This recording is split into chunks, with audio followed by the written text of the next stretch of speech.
इस model paper को miss मत करना अगर आप अच्छे नंबर से पास होना चाहते हो, क्योंकि ये मॉडल पेपर बोर्ड ने जारी किया है। उसके आधार पे मैं आपको पूरा का पूरा पेपर हल करके इस वीडियो में पूरा अच्छे से बताऊंगा किस प्रकार से पेपर आपको देखने को मिलेगा। स्किप मत करना, क्योंकि सारे इंपॉर्टेंट क्वेश्चन पूरा ए टू जेड कराने वाले हैं। इंपॉर्टेंट मॉडल पेपर है तो हूबहू ऐसे ही पेपर आपको देखने को मिलेगा। और यहाँ पे कुछ निर्देश वगैरह दिए गए हैं, आप इन्हें पढ़ सकते हैं। निर्देश कई बार पढ़ चुके हैं। सीधा मुद्दे की बात करते हैं, बहुविकल्पी क्वेश्चन की शुरुआत करते हैं। बहुविकल्पी क्वेश्चन जो रहेंगे वो 20 आपके रहेंगे, जिसका सही उत्तर आपको अपने उत्तर पुस्तिका में लिखना होगा। कुछ इस प्रकार से प्रश्न पूछे जाएंगे, जैसे कि पहला प्रश्न आपके सामने है, कार्य किस प्रकार की पहचान विकसित होती है। यानी जब आप काम करते हैं तो कार्य से किस प्रकार की पहचान विकसित होती है। कार्य से सार्वजनिक पहचान विकसित होती है, व्यक्तिगत, व्यवसायिक या फिर आत्मबोध। तो उसमें जो है काम जो करते हैं उससे जो है आपका व्यवसायिक पहचान विकसित होती है। तो उसमें राइट आंसर आपका सी हो जाएगा। अगला यहाँ पे क्वेश्चन नंबर नेक्स्ट है, भारत में चित्रण कला का विकास किस संदर्भ में हुआ था। तो यहाँ पे जवाब होगा सामाजिक, आर्थिक, धार्मिक और सांस्कृतिक। तो इसमें आपका राइट आंसर हो जाएगा इसमें सी वाला, धार्मिक जो है इसमें आपका करेक्ट आंसर हो जाएगा। क्वेश्चन नंबर नेक्स्ट है कि लौह तत्व की कमी से शरीर में किसका बनना कम होने लगता है। प्रोटीन, आयोडीन, होमोग्लोबिन या फिर इंसुलिन का। तो जवाब इसमें हो जाएगा आपका सी वाला, होमोग्लोबिन का। क्वेश्चन नंबर नेक्स्ट पर आ जाते हैं, कह रहा है कि निम्न में से कौन आजीविका का साधन है। तो यहाँ पे टिक लग गया है पहले ही, ये सभी आपका राइट आंसर हो जाएगा। और होम साइंस में सबसे बड़ा ट्रिक पॉइंट यही होता है कि चौथा वाला ऑप्शन ये सभी या उपरोक्त सभी लिखा रहे तो 99% में वही आपका सही हो जाएगा। अगला क्वेश्चन यहाँ पे कि आर्थिक एवं सामाजिक दृष्टि से परिवारों के बच्चों में किसकी अधिकता पाई जाती है। तो यहाँ पे सामाजिक, आर्थिक और सामाजिक दृष्टि से जो कमजोर परिवार होते हैं उसमें वृद्धि मंदन की पाई जाती। तो पहला वाला इसमें आपका राइट आंसर हो जाएगा। इसके बाद यहाँ पे दूसरे का क्वेश्चन, सो दूसरे का देखिए, कह रहा है कि नैदानिक पोषण विशेषज्ञ अपनी सेवा प्रदान कर सकते हैं। तो लास्ट में यहाँ पे आप देख पाएंगे ये सभी लिखा है, यही आपका करेक्ट आंसर हो जाएगा। अगला है विश्व व्यापार संगठन की स्थापना किस वर्ष हुई थी। आपको जानकारी के मुताबिक बता दें कि यहाँ पे क्वेश्चन में थोड़ा कंफ्यूजन होता है, क्योंकि 2025 में ये क्वेश्चन पूछा गया था 2025 में, और वहाँ पे ऑप्शन थोड़ा सा मिस्टेक हुआ, तो ऑप्शन ही बोर्ड ने गलत दिया था।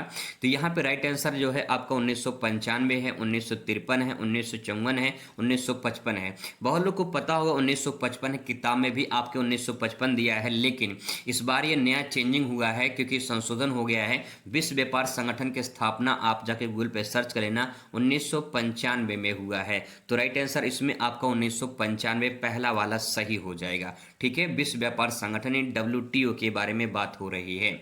आगे बात करते हैं, क्वेश्चन नंबर नेक्स्ट है कि राष्ट्रीय वृद्धावस्था पेंशन किस उम्र के व्यक्तियों के लिए होता है। तो वृद्धावस्था जब 60 वर्ष से अधिक हो जाते हैं तो उन्हें वृद्धावस्था कहा जाता है।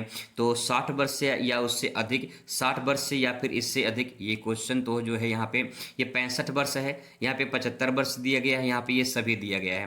तो ये सभी जो इसमें राइट आंसर हो जाएगा, क्योंकि 60 वर्ष से अगर अधिक है, चाहे 65 को हो चाहे 75 को हो, सबको क्या मिलता है, वृद्धा पेंशन मिलती है। तो उसमें आपका ये सभी करेक्ट आंसर हो जाएगा। ठीक है, आगे यहाँ पे बात करते हैं, अगले क्वेश्चन पर आ जाते हैं। कस्तूरबा गांधी विद्यालय की स्थापना किस वर्ष की गई थी।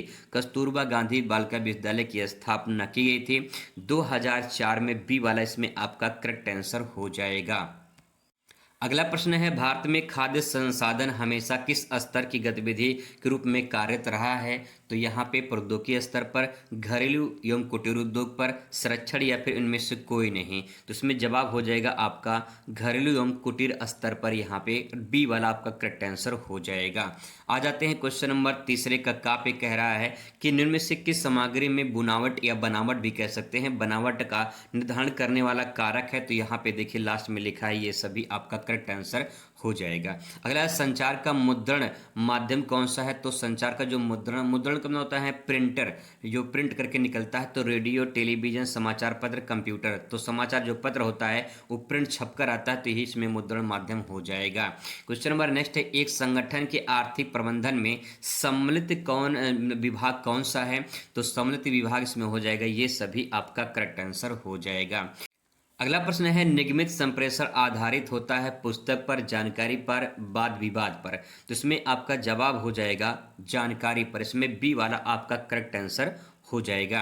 अगला क्वेश्चन पर आ जाते हैं। क्वेश्चन कह रहा है यहाँ पे कि रेस्तरां किस प्रकार की सुविधा है। तो रेस्तरां जो है किस प्रकार की सुविधा है, यह एक व्यापारिक सुविधा है। तो इसमें बी वाला इसमें राइट आंसर हो जाएगा। थोड़ा ऑप्शन ऊपर नीचे हो गया है, लेकिन व्यापारिक सुविधा इसमें करेक्ट आंसर रहेगा। ठीक है, आगे इसमें चौथा क्वेश्चन का देखिए, फैशन उद्योग को समझने के लिए क्या समझना आवश्यक है।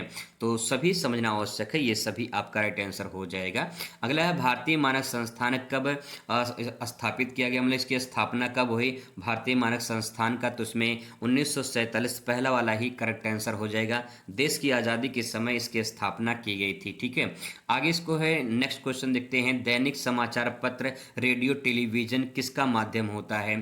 तो विकास पत्रकारिता का, विकास अभियान का, विकास संचार का, विकास प्रौद्योगिकी का। तो इसमें सी वाला जो है आपका राइट आंसर हो जाएगा। क्वेश्चन नंबर आ जाते हैं नेक्स्ट पर, कह रहा कि भारतीय रेशम मानक संगठन कहाँ स्थित है। तो भारतीय रेशम मानक संगठन जो है ये तमिलनाडु में है, उड़ीसा में है, केरल में है, बेंगलुरु में है। तो यहाँ तो तीनों स्टेट हैं। यहाँ बेंगलुरु जो है कर्नाटक की राजधानी बेंगलुरु, यही आपका करेक्ट आंसर हो जाएगा। क्वेश्चन नंबर नेक्स्ट आपके सामने है, कर्मचारियों के साथ संप्रेषण यानी कम्युनिकेशन करने से रोजगार तुष्टि पर कैसा प्रभाव पड़ता है। सकारात्मक नकारात्मक, ए और बी दोनों इन जो है कोई प्रभाव नहीं पड़ता है। तो इसमें जो है आपका सकारात्मक प्रभाव पड़ता है, पहला वाला करेक्ट आंसर हो जाएगा। ठीक है, ये थे टॉप 20 क्वेश्चन जो आपके पेपर में आ सकते हैं। अब बात करते हैं अति लघुत्तरीय प्रश्न की। कुछ इस प्रकार से प्रश्न आपको देखने को मिलेंगे। यहाँ पे आपको जो है 12 क्वेश्चन देखने को मिलेंगे, यानी 6 क्वेश्चन रहेंगे, 6 में 2-2 करके है, तो 12 क्वेश्चन आपका हो जाएगा, 12 नंबर का रहेगा। ठीक है, एक एक नंबर का प्रश्न रहेगा, तो 1 से 2 लाइन में उसका उत्तर आपको लिखना है, लगभग 25 शब्दों में, यानी 1 से 2 से 3 लाइन में। ठीक है, तो आइए देखते हैं क्वेश्चन किस प्रकार से पूछा जाएगा। क्वेश्चन कह रहा है कि सैरगाह रिजॉर्ट क्या होते हैं। ठीक है, अगला है, उपभोक्ता को बाजार से खरीदे गए किसी उत्पाद के आधार पर क्या जानकारी लेनी चाहिए। ऐसे क्वेश्चन आपको देखने को मिलेंगे। आइए फटाफट इसका उत्तर यहाँ पे देखने का प्रयास करते हैं। तो यहाँ पे जो है क्वेश्चन है, सैरगाह रिजॉर्ट क्या होते हैं। तो उसमें लिखेंगे, सैरगाह रिजॉर्ट वह स्थान होता है जहाँ लोग आराम करने, मनोरंजन करने और छुट्टियाँ बिताने के लिए जाते हैं। यहाँ रहने, खाने पीने, मनोरंजन की सारी सुविधाएं मिल जाती हैं। इन्हीं एक ऐसा स्थान होता है जहाँ पे सारी सुविधाएं घूमने लायक मिल जाती हैं, उसे सैरगाह या रिजॉर्ट के नाम से जाना जाता है। क्वेश्चन अगला है, यहाँ पे कह रहा है कि उपभोक्ता को बाजार से खरीदे गए उत्पाद के बारे में क्या जानकारी लेनी चाहिए। तो वहाँ पे उपभोक्ता को उत्पाद का मूल्य, गुणवत्ता, निर्माण तिथि, समाप्ति तिथि, मात्रा, गारंटी, ये सब की जानकारी लेनी चाहिए। यानी जब आप सामान लेने जाते हो तो सामान लेने वक्त जो है आप किन किन चीज़ों का जानकारी लेते हो, उसके की एक्सपायरी डेट क्या है, उसकी गारंटी वारंटी क्या है, उसकी क्वालिटीज़ क्या है, क्या उसका दाम है, ये सब जानकारी लेते हैं।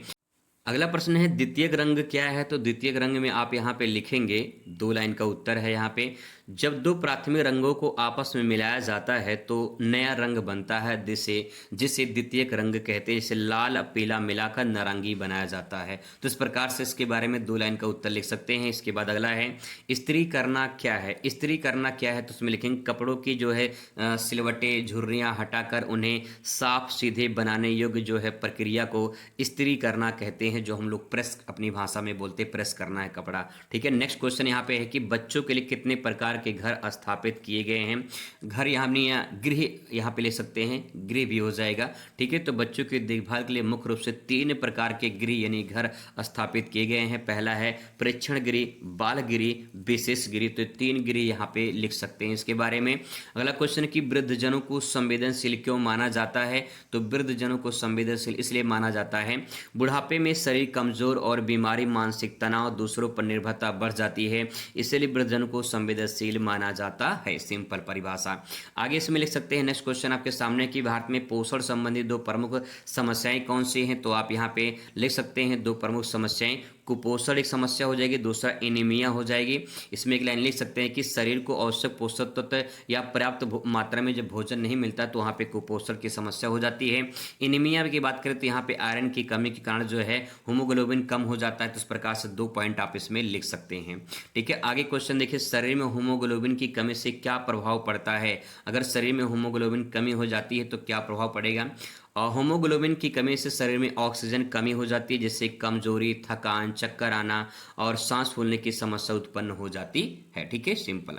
आगे है फैशन के कारण युवाओं की जीवन शैली में क्या परिवर्तन आए हैं। तो फैशन के कारण युवाओं में पहनावे, बोलचाल, खान पान, सोच आधुनिकता आई है तथा वे नए जो है चलन को अपनाने लगे हैं, यानी मॉडर्न जमाना आ चुका है, फैशन जैसे जैसे आता है।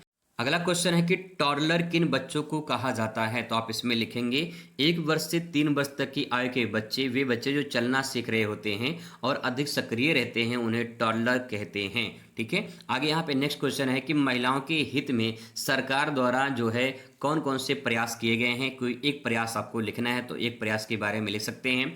महिलाओं के विकास और शिक्षा के लिए सरकार ने बेटी बचाओ बेटी पढ़ाओ योजना की शुरुआत की है। कमेंट करके बताइएगा कि बेटी बचाओ बेटी पढ़ाओ शुरुआत कब और कहां से की गई थी, क्योंकि ये भी क्वेश्चन पूछा जा सकता है।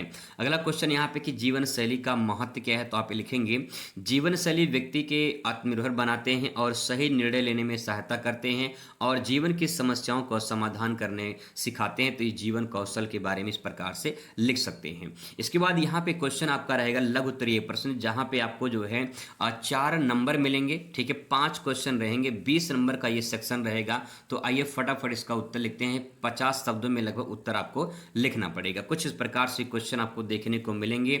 आइए इसका उत्तर देखते हैं, फिर समझने का प्रयास करेंगे यहाँ पे। तो सबसे पहले आ जाते हैं, यहाँ पे क्वेश्चन कह रहा है कि सुकारकी को संक्षेप में वर्णन कीजिए। मैं आपको यहाँ पे शॉर्ट में बताऊंगा किस प्रकार से आप इसका उत्तर लिख सकते हैं सुकारकी के बारे में। तो लिखेंगे सुकारकी वह विज्ञान है जिसमें मनुष्य, कार्य और उपकरणों के बीच सही तालमेल पर ध्यान दिया जाता है।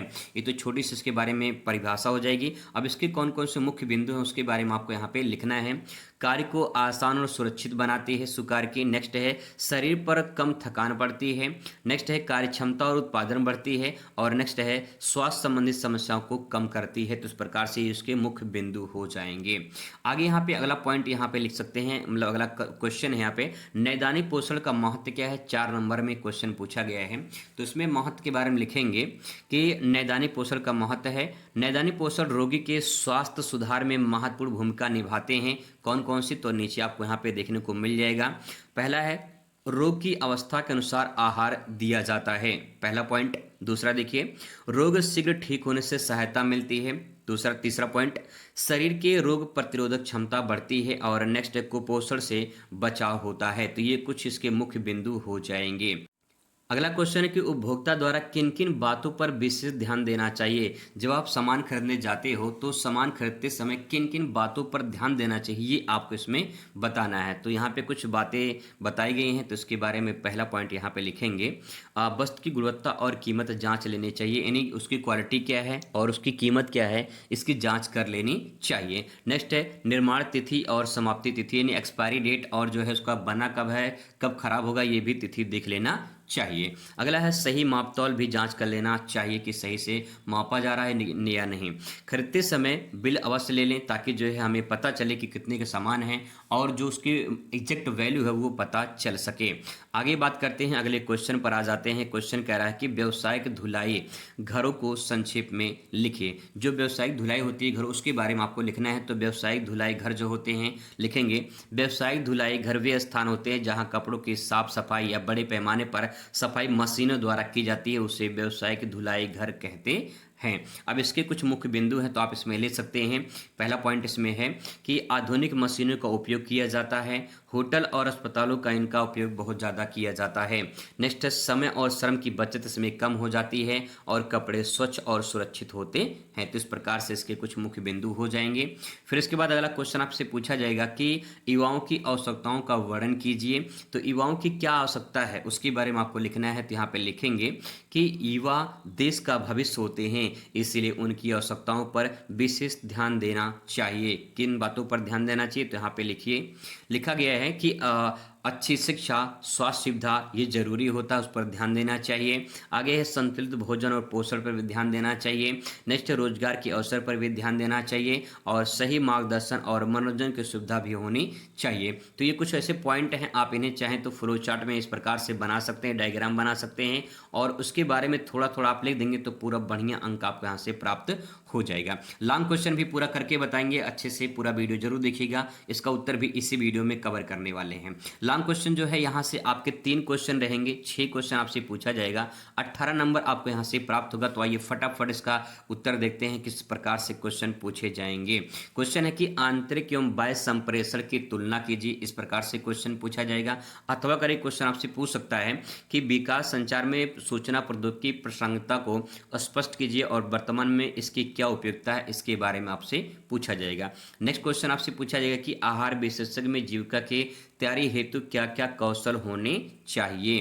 तो यानी कहने का मतलब ये कि एक क्वेश्चन पूछा जाएगा, उसको अथवा करके देगा, फिर यहाँ पे क्वेश्चन, फिर अथवा करके देगा, दोनों में से कोई एक करना होगा। ठीक है, आइए इसका देखते हैं उत्तर कैसे आप लिखेंगे। तो पहले बात करेंगे आंतरिक और बाह्य संप्रेषण की तुलना कैसे करेंगे। तो उसमें लिखेंगे आप दो लाइन कि संप्रेषण किसी संगठन की कार्यप्रणाली का महत्वपूर्ण भाग है, इसे आंतरिक और बाह्य संप्रेषण में बांटा गया है। किस प्रकार से इसके बारे में लिखेंगे तो आप यहाँ पे देख पाएंगे, नीचे आपको एक एक करके देखने को मिल जाएगा। तो पहला पॉइंट यहाँ पे आंतरिक संप्रेषण के बारे में लिखेंगे, संगठन के अंदर कर्मचारियों, प्रबंधकों और विभागों के बीच में जो संप्रेषण होता है, यानी जो कम्युनिकेशन होता है, जो बातचीत होती है, वो आपका आंतरिक संप्रेषण कहलाता है। इसका उद्देश्य क्या है, कार्य समन्वय, यानी कार्य को तालमेल अच्छे तरीके से चलाना, दिशा निर्देश देना, ठीक है, समस्याओं को समाधान करना, ये आंतरिक संप्रेषण कहलाता है। यानी कहने का मतलब ये है कि जब आपके क्लास में, ठीक है, जब आपके क्लास में आपके सभी सहेलियों के साथ में बातचीत होती है तो उसे आंतरिक संप्रेषण कहा जाता है।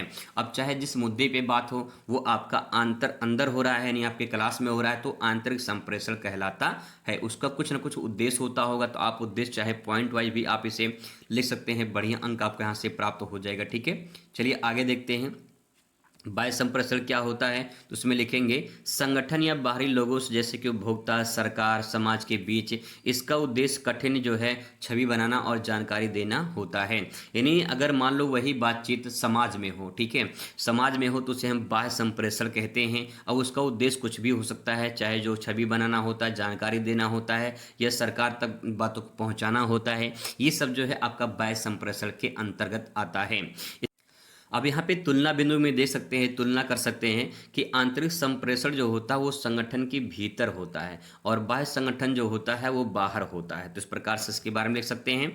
नेक्स्ट, आंतरिक कार्यकुशलता बढ़ता है और बाह्य संबंध क्या होता है, मजबूत होता है। ठीक है, अथवा करके क्वेश्चन दिया है यहाँ पे कि विकास संचार में सूचना प्रौद्योगिकी की प्रासंगिकता को वर्तमान में क्या उपयोगिता है, इसके बारे में आपको लिखना है। तो यहाँ पे हेडिंग डाल देंगे सूचना प्रौद्योगिकी की प्रासंगिकता, इसके बारे में आप यहाँ पे 2 लाइन लिखेंगे परिभाषा के तौर पे कि विकास संचार में सूचना प्रौद्योगिकी की महत्वपूर्ण भूमिका है। इसके माध्यम से शिक्षा, स्वास्थ्य, कृषि और रोजगार से जुड़ी जानकारी जो है तेजी से लोगों तक पहुँच जाती है। मोबाइल, इंटरनेट, सोशल मीडिया से जागरूकता बढ़ती है। तो ये सूचना प्रौद्योगिकी का एक जरिया है जिसके माध्यम से लोग अपनी बातों को दूसरे तक पहुंचाते हैं। वर्तमान में किसकी क्या उपयोगिता है, तो 2 अंक आपको यहाँ से प्राप्त होंगे।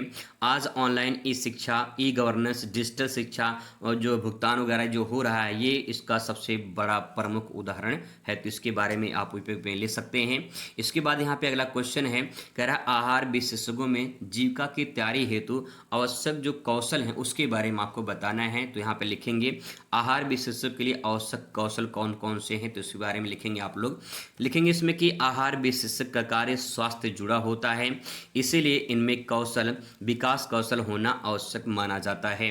आगे इसमें और लिखेंगे कि मुख्य कौन कौन से पार्ट हैं, तो मुख्य कौशल में लिखेंगे इसमें पोषण विज्ञान का गहरा ज्ञान होना चाहिए, रोग के अनुसार आहार भोजन जो योजना होती है उसको बनाना होता है, और नेक्स्ट है रोगी से संवाद करने की क्षमता भी आपके अंदर होनी चाहिए। नेक्स्ट है भोजन तैयारी और स्वच्छता की जानकारी भी होनी चाहिए, गणना और रिकॉर्ड की भी क्षमता होनी चाहिए, और धैर्य और सहानुभूति का भी अभाव होना चाहिए। तो ये आपके अंदर कौशल होना चाहिए, स्किल होना चाहिए। अगर आप आहार कौशल के आहार विशेषज्ञ बनते हैं, ठीक है, तो कम से कम इतना जानकारी तो आपको होना चाहिए कि इस प्रकार से जो है रोगी का हमें देखभाल करना। तो यही पॉइंट आपको लिखना है यहाँ पे। जैसे मान लो कोई मरीज है, उस मरीज को देखभाल करना है, ठीक है, तो कैसे करना है वो आपका आहार विशेषज्ञ के द्वारा दिया जाता है, निर्देश वगैरह, ठीक है।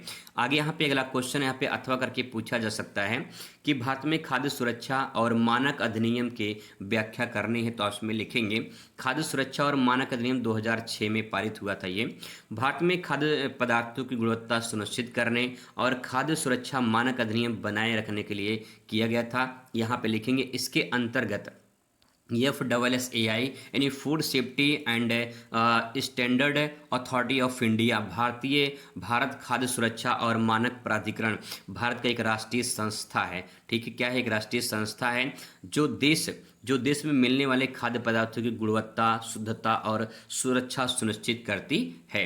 यह संस्था खाद्य सुरक्षा और मानक अधिनियम 2006 के अंतर्गत कार्य करती है। इन 2006 में ये जो है अधिनियम आया था। इसके कुछ मुख्य उद्देश्य है, तो आप यहाँ पे ले सकते हैं। सुरक्षा और शुद्ध भोजन उपलब्ध कराना, पहला पॉइंट। मिलावट को रोकना, दूसरा पॉइंट। तीसरा, खाद्य गुणवत्ता में मानक तय करना। चौथा है उपभोक्ता को स्वास्थ्य की सुरक्षा प्रदान करना। तो इस प्रकार से अपने शब्दों में भी बयां करके ले सकते हैं। आगे यहाँ पे क्वेश्चन 18 है, कह रहा है कि प्रारंभिक बाल्यावस्था विकास हेतु आवश्यक कौशल और आहारताएं, यानी जो आवश्यक शर्तें हैं वो क्या है। तो उसमें लिखेंगे प्रारंभिक बाल्यावस्था की व्यावसायिक शर्तें क्या हैं। तो इसमें लिखेंगे प्रारंभिक बाल्यावस्था व्यावसायिक बच्चों के विकास की महत्वपूर्ण भूमिका निभाती है। इसमें आवश्यक कौन कौन से कौशल हैं, तो पहला पॉइंट लिखेंगे बच्चों के व्यवहार को समझने में क्षमता मिलती है, ठीक है। दूसरा पॉइंट, धैर्य और स्नेह का भाव भी उत्पन्न होता है। तीसरा, खेल एवं गतिविधियों की जानकारी मिलती है। और चौथा है संचार कौशल, यानी बातचीत करने का जो है उनके अंदर एक क्षमता विकसित होता है। आर्ताएं यानी शर्तें क्या हैं, तो उसमें लिखेंगे कि बाल विकास में प्रशिक्षण देना ये जरूरी होता है और प्राथमिक शिक्षा ज्ञान होना ये भी जरूरी माना जाता है। अथवा का एक क्वेश्चन पूछ सकता है कि बच्चों, युवाओं और वृद्धजनों के लिए सहायक सेवाएं क्या हैं, या फिर ये संवेदनशील क्यों होते हैं। ऐसा क्वेश्चन भी आपसे देखने को मिल सकता है, पूछा जा सकता है संवेदनशील क्यों होते हैं। तो सहायक सेवाएं या संवेदनशील क्यों होते हैं, इसके बारे में एक करके लिखेंगे। समाज के विभिन्न वर्गों के लिए जो है सहायक सेवाएं कुछ आवश्यक हैं, जैसे कि यहाँ पे पहले बच्चों के लिए देखिए आंगनबाड़ी है, बाल गृह है, पोषण एवं शिक्षा है। ये कुछ सेवाएं प्रदान की जाती हैं बच्चों के लिए, ताकि वो जो है उनको सुरक्षित किया जा सके या फिर सुरक्षा प्रदान किया जा सके। युवाओं के लिए अगर बात करें तो यहाँ पे शिक्षा है, रोजगार है, कौशल विकास है। इन सब के कार्यक्रम के लिए जो है युवाओं के लिए जो है कुछ ऐसी सेवाएं प्रदान की गई हैं। अगर वृद्धजनों की बात करें तो यहाँ पे जो है वृद्धा आश्रम है, पेंशन योजना है, स्वास्थ्य सेवाएं हैं। कुछ ऐसी योजनाएं चलाई जाती हैं जिससे वृद्धजनों को भी कहीं न कहीं मदद मिलती है। अगर इसके बाद यहाँ पे लाइन लिख सकते हैं कि इन सेवाओं में सामाजिक सुरक्षा और जीवन गुणवत्ता सुधार होता है। क्वेश्चन कह रहा है कि वह न्यूनतम स्तर आय का जो किसी भी देश में उचित जीवन स्तर पाने के लिए महत्वपूर्ण होता है वह क्या कहलाता है। ऐसे भारी भरकम प्रश्न आपको देखने को मिलेंगे। क्वेश्चन यहाँ पे दिया गया है, ऑप्शन देख लीजिए। गरीबी रेखा कहते हैं, जीवन की गुणवत्ता कहते हैं, विकास दर कहते हैं, या फिर एक ऑप्शन नीचे आपको जीवन स्तर कहते हैं। तो इसमें राइट आंसर क्या होगा। यहाँ पे पूछा गया है कि न्यूनतम स्तर आय का, तो यहाँ पे गरीबी रेखा जो है यही आपका करेक्ट आंसर हो जाएगा। दूसरा क्वेश्चन ये देखते हैं, कह रहा है कि निम्नलिखित में से कौन सी गैर संक्रामक बीमारी है। हृदय रोग, मोटापा, मधुमेह या फिर ये सभी। तो इसमें ये सभी आपका करेक्ट आंसर हो जाएगा। अगला प्रश्न देखते हैं, कह रहा है कि आर्थिक एवं सामाजिक दृष्टि से कमजोर परिवार के बच्चों में किसकी अधिकता पाई जाती है। वृद्धि मंदन की, बौद्धिक अक्षमता की, सामाजिक संरचना की, इनमें से कोई नहीं। तो इसमें जवाब हो जाएगा आपका पहला वाला, वृद्धि मंदन की। अगला प्रश्न है, यह एक विशेष क्षेत्र है जिसमें आधारभूत विज्ञान विषयों जैसे रसायन और भौतिकी, पाक कला और सूक्ष्मजीव विज्ञान के अनुप्रयोग शामिल हैं, कहलाता है। खाद्य संसाधन कहलाता है, खाद्य विज्ञान कहलाता है, खाद्य प्रौद्योगिकी कहलाता है, या फिर खाद्य उत्पादन कहलाता है। तो इसमें आपका जवाब हो जाएगा दूसरा, यानी खाद्य विज्ञान इसमें कहलाता है। आगे है क्वेश्चन नंबर नेक्स्ट है कि खाद्यों में दिखाई ना देने वाले सूक्ष्म जैविक संकट का उदाहरण है कृमि, इल्ली, धुन या फिर प्रोटोजोआ। तो उसमें राइट आंसर आपका डी वाला प्रोटोजोआ करेक्ट आंसर हो जाएगा। आइए बात करते हैं दूसरे का क्वेश्चन देखते हैं। प्रारंभिक बाल्यावस्था को विकासात्मक परिवर्तन के आधार पर कितने भागों में बांटा जा सकता है? 3, 4, 2 या फिर 5 में? तो जवाब इसमें होगा 2, यानी सी वाला आपका करेक्ट आंसर इसमें हो जाएगा। अगला है, भारत में गरीब हैं विश्व के आधे 1/3 चौथाई 20%। तो भारत में गरीब हैं विश्व के 1/3 हिस्से, तो इसमें बी वाला आपका करेक्ट आंसर हो जाएगा। अगला प्रश्न है, निम्न से कौन सा डिजाइन का तत्व नहीं है? संतुलन, रेखा, बनावट, सजावट। तो इसमें जो संतुलन है यही आपका करेक्ट आंसर हो जाएगा। अगला प्रश्न है, अंतर्राष्ट्रीय फैशन में फ्रांस का प्रभुत्व कब से प्रारंभ हुआ? यहाँ पे हुआ रहेगा 19वीं शताब्दी में, 18वीं शताब्दी में, 20वीं शताब्दी में या 17वीं शताब्दी में?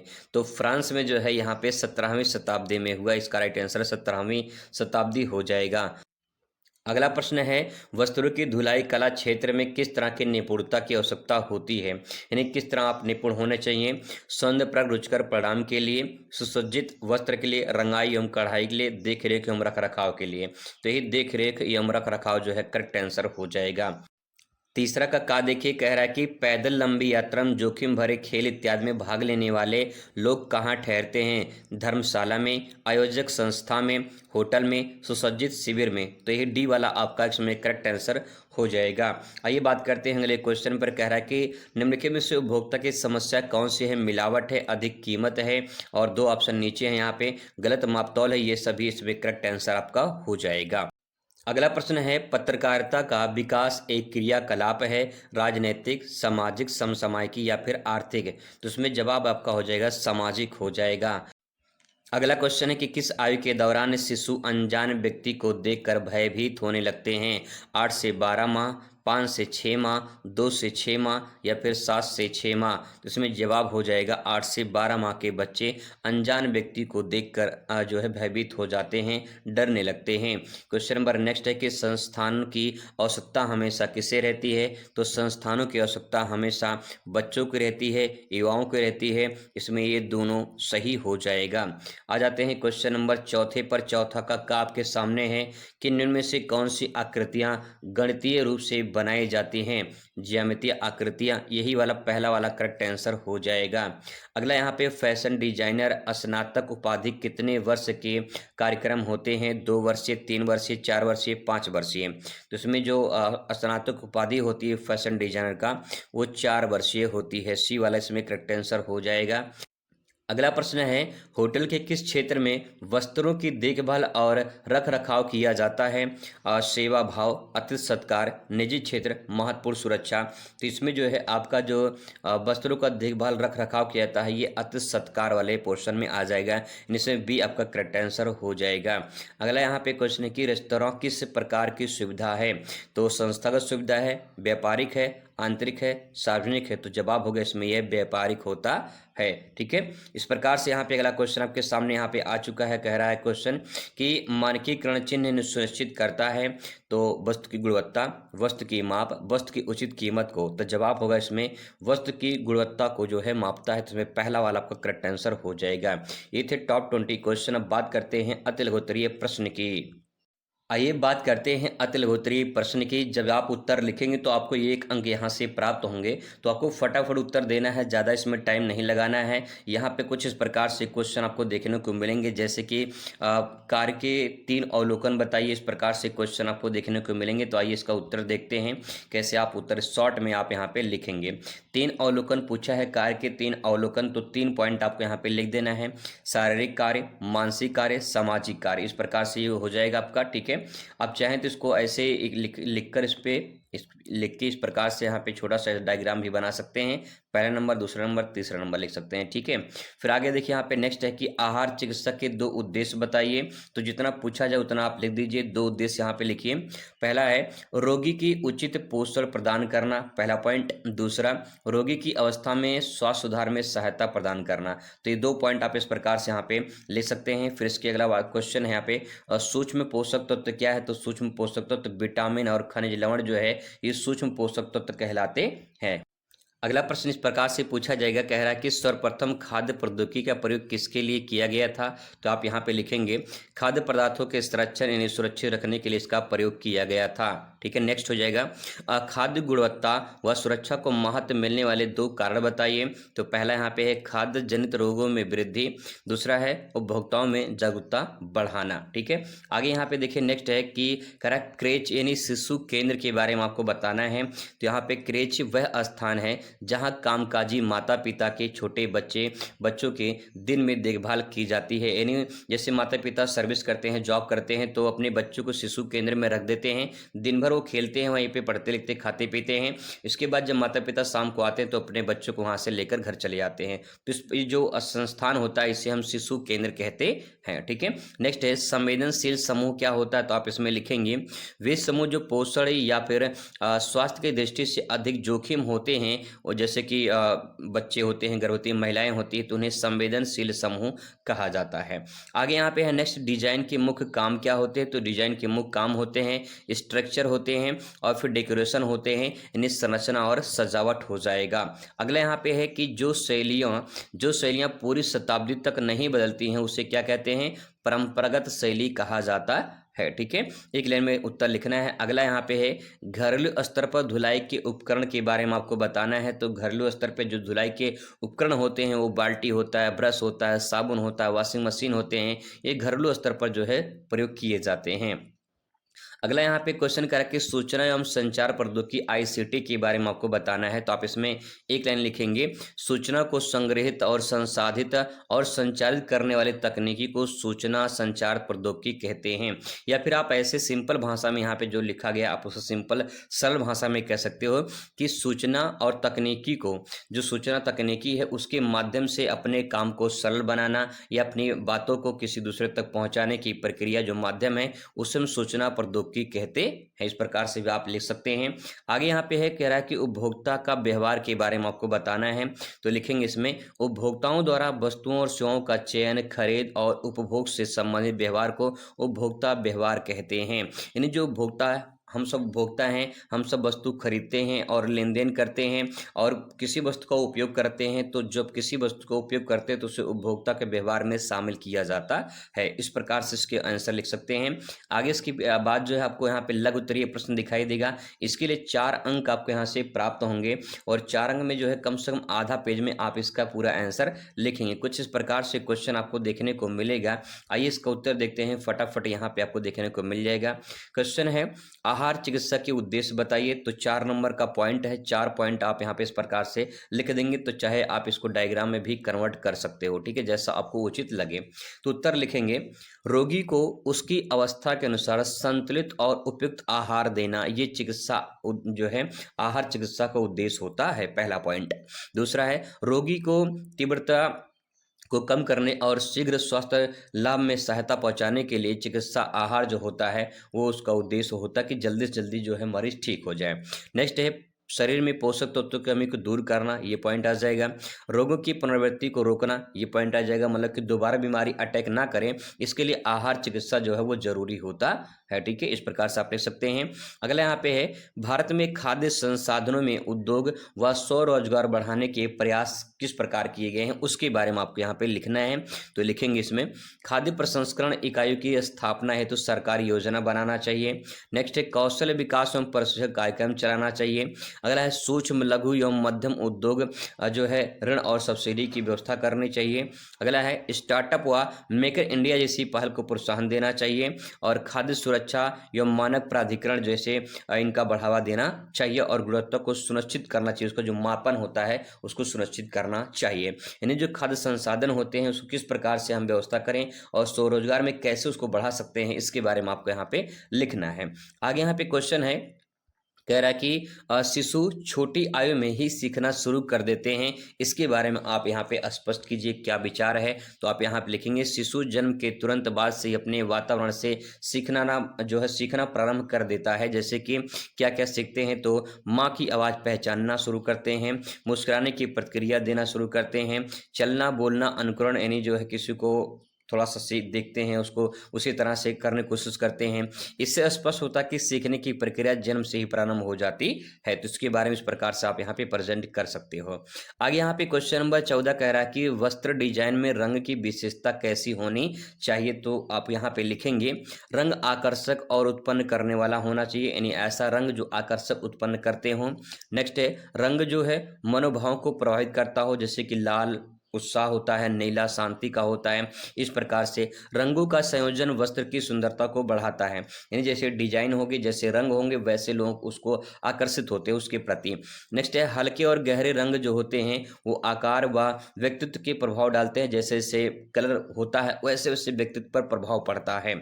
ठीक है, आगे इसके बाद है क्वेश्चन नंबर नेक्स्ट है, कह रहा है जल निष्कर्षण में तली निकास एवं चक्रण का संयोजन करिए। ऐसे क्वेश्चन आपको देखने को मिल सकते हैं। तो यहाँ पे लिखेंगे तली निकास में लिखेंगे पानी नीचे की ओर से निकाला जाता है, जबकि चक्रण में घूमने की जो है प्रक्रिया द्वारा पानी अलग किया जाता है। दोनों संयोजन में धुलाई के बाद वस्त्रों में अधिक मात्रा में जल निकाल लिया जाता है और कपड़े जल्दी सूख जाते हैं। इसके बाद लॉन्ग क्वेश्चन आ जाएगा। लॉन्ग क्वेश्चन जो है 6 क्वेश्चन रहेंगे, आपको 6 में से 3 करना होगा और यहाँ से 6 अंक आपको प्राप्त होगी एक क्वेश्चन के लिए, यानी 18 नंबर जो है आपको यहाँ से प्राप्त होगा। तो पहला क्वेश्चन है जीवन कौशल है। तो जीवन कौशल क्या है? अच्छा स्वास्थ्य अर्जित करना, हस्तशिल्प में वृद्धि करना, वे क्षमता जो व्यक्ति के लिए अनुकूल या सकारात्मक व्यवहार के लिए आवश्यक होती है, अधिक से अधिक धन उपार्जन की योग्यता तथा क्षमता। तो इसमें राइट आंसर क्या हो जाएगा? इसमें जीवन कौशल वे क्षमता हैं जो व्यक्ति के लिए अनुकूल या फिर सकारात्मक व्यवहार के लिए आवश्यक होती है। यही तीसरा वाला इसमें करेक्ट आंसर हो जाएगा। आगे बात करते हैं, दूसरा क्वेश्चन यहाँ पे है नैतिकता महत्वपूर्ण है, किसके लिए महत्वपूर्ण है? उच्च स्तरीय प्रबंधन के लिए, मध्य स्तरीय प्रबंधन के लिए, सामान्य कर्मचारियों के लिए या फिर उपरोक्त सभी के लिए। तो इसमें यही राइट आंसर आपका हो जाएगा। क्वेश्चन नंबर तीसरा देखते हैं कि तरल आहार हो सकता है, आंशिक तरल आहार हो सकता है, अर्ध तरल आहार, पूर्ण तरल आहार या फिर उपरोक्त में से कोई भी हो सकता है। तो यहाँ भी बता दें कि जो तरल आहार होता है ये उपरोक्त में से कोई भी हो सकता है। ठीक है, आगे यहाँ पे क्वेश्चन नेक्स्ट है कि प्रत्येक दिन के आहार में कोष्ठबद्धता दूर करने के लिए आवश्यक होना चाहिए, क्या आवश्यक होना चाहिए? खट्टा, मीठा, तीखा या फिर कड़वा। तो यहाँ जवाब होगा आपका खट्टा, इसमें करेक्ट आंसर हो जाएगा। अगला है राष्ट्रीय पोषण कार्यक्रम की शुरुआत कब हुई थी या कब की गई थी? 1980 में, 2018 में, 2020 में या फिर 1981 में। तो जवाब इसमें होगा 2018 में राष्ट्रीय पोषण कार्यक्रम की शुरुआत की गई थी। क्वेश्चन नंबर आ जाते हैं नेक्स्ट पर, कह रहा है कि दूसरा क्वेश्चन यहाँ पे है कि 2 से 3 वर्ष आगे वाले बच्चे को टॉडलर कहा जाता है क्योंकि बहुत अधिक चिड़चिड़े होते हैं, मेढक की तरह फुद फुद कर चलते हैं, उनमें अधिक बोलने की प्रवृत्ति होती है, हर समय निष्क्रिय से रहते हैं। तो इसमें जवाब हो जाएगा आपका दूसरा वाला, मेढक की तरह फुद फुद कर चलते हैं। ठीक है, चलिए आगे है दूसरा क्वेश्चन यहाँ पे है, दूसरे का दूसरा क्वेश्चन, विकास में प्रतिमानों की रहती है स्थिरता, अस्थिरता, वास्तविकता या फिर इनमें से कोई नहीं। तो इसमें जवाब हो जाएगा स्थिरता, जो है इसमें आपका करेक्ट आंसर हो जाएगा। तीसरा क्वेश्चन यहाँ पे हमारे समाज में सर्वाधिक संवेदनशील समूह कौन सा है? बच्चे, वृद्ध, युवा, ये सभी। तो ये सभी जो है इसमें आपका करेक्ट आंसर हो जाएगा। अगला है भारत में पहला SOS गांव कब विकसित किया गया था?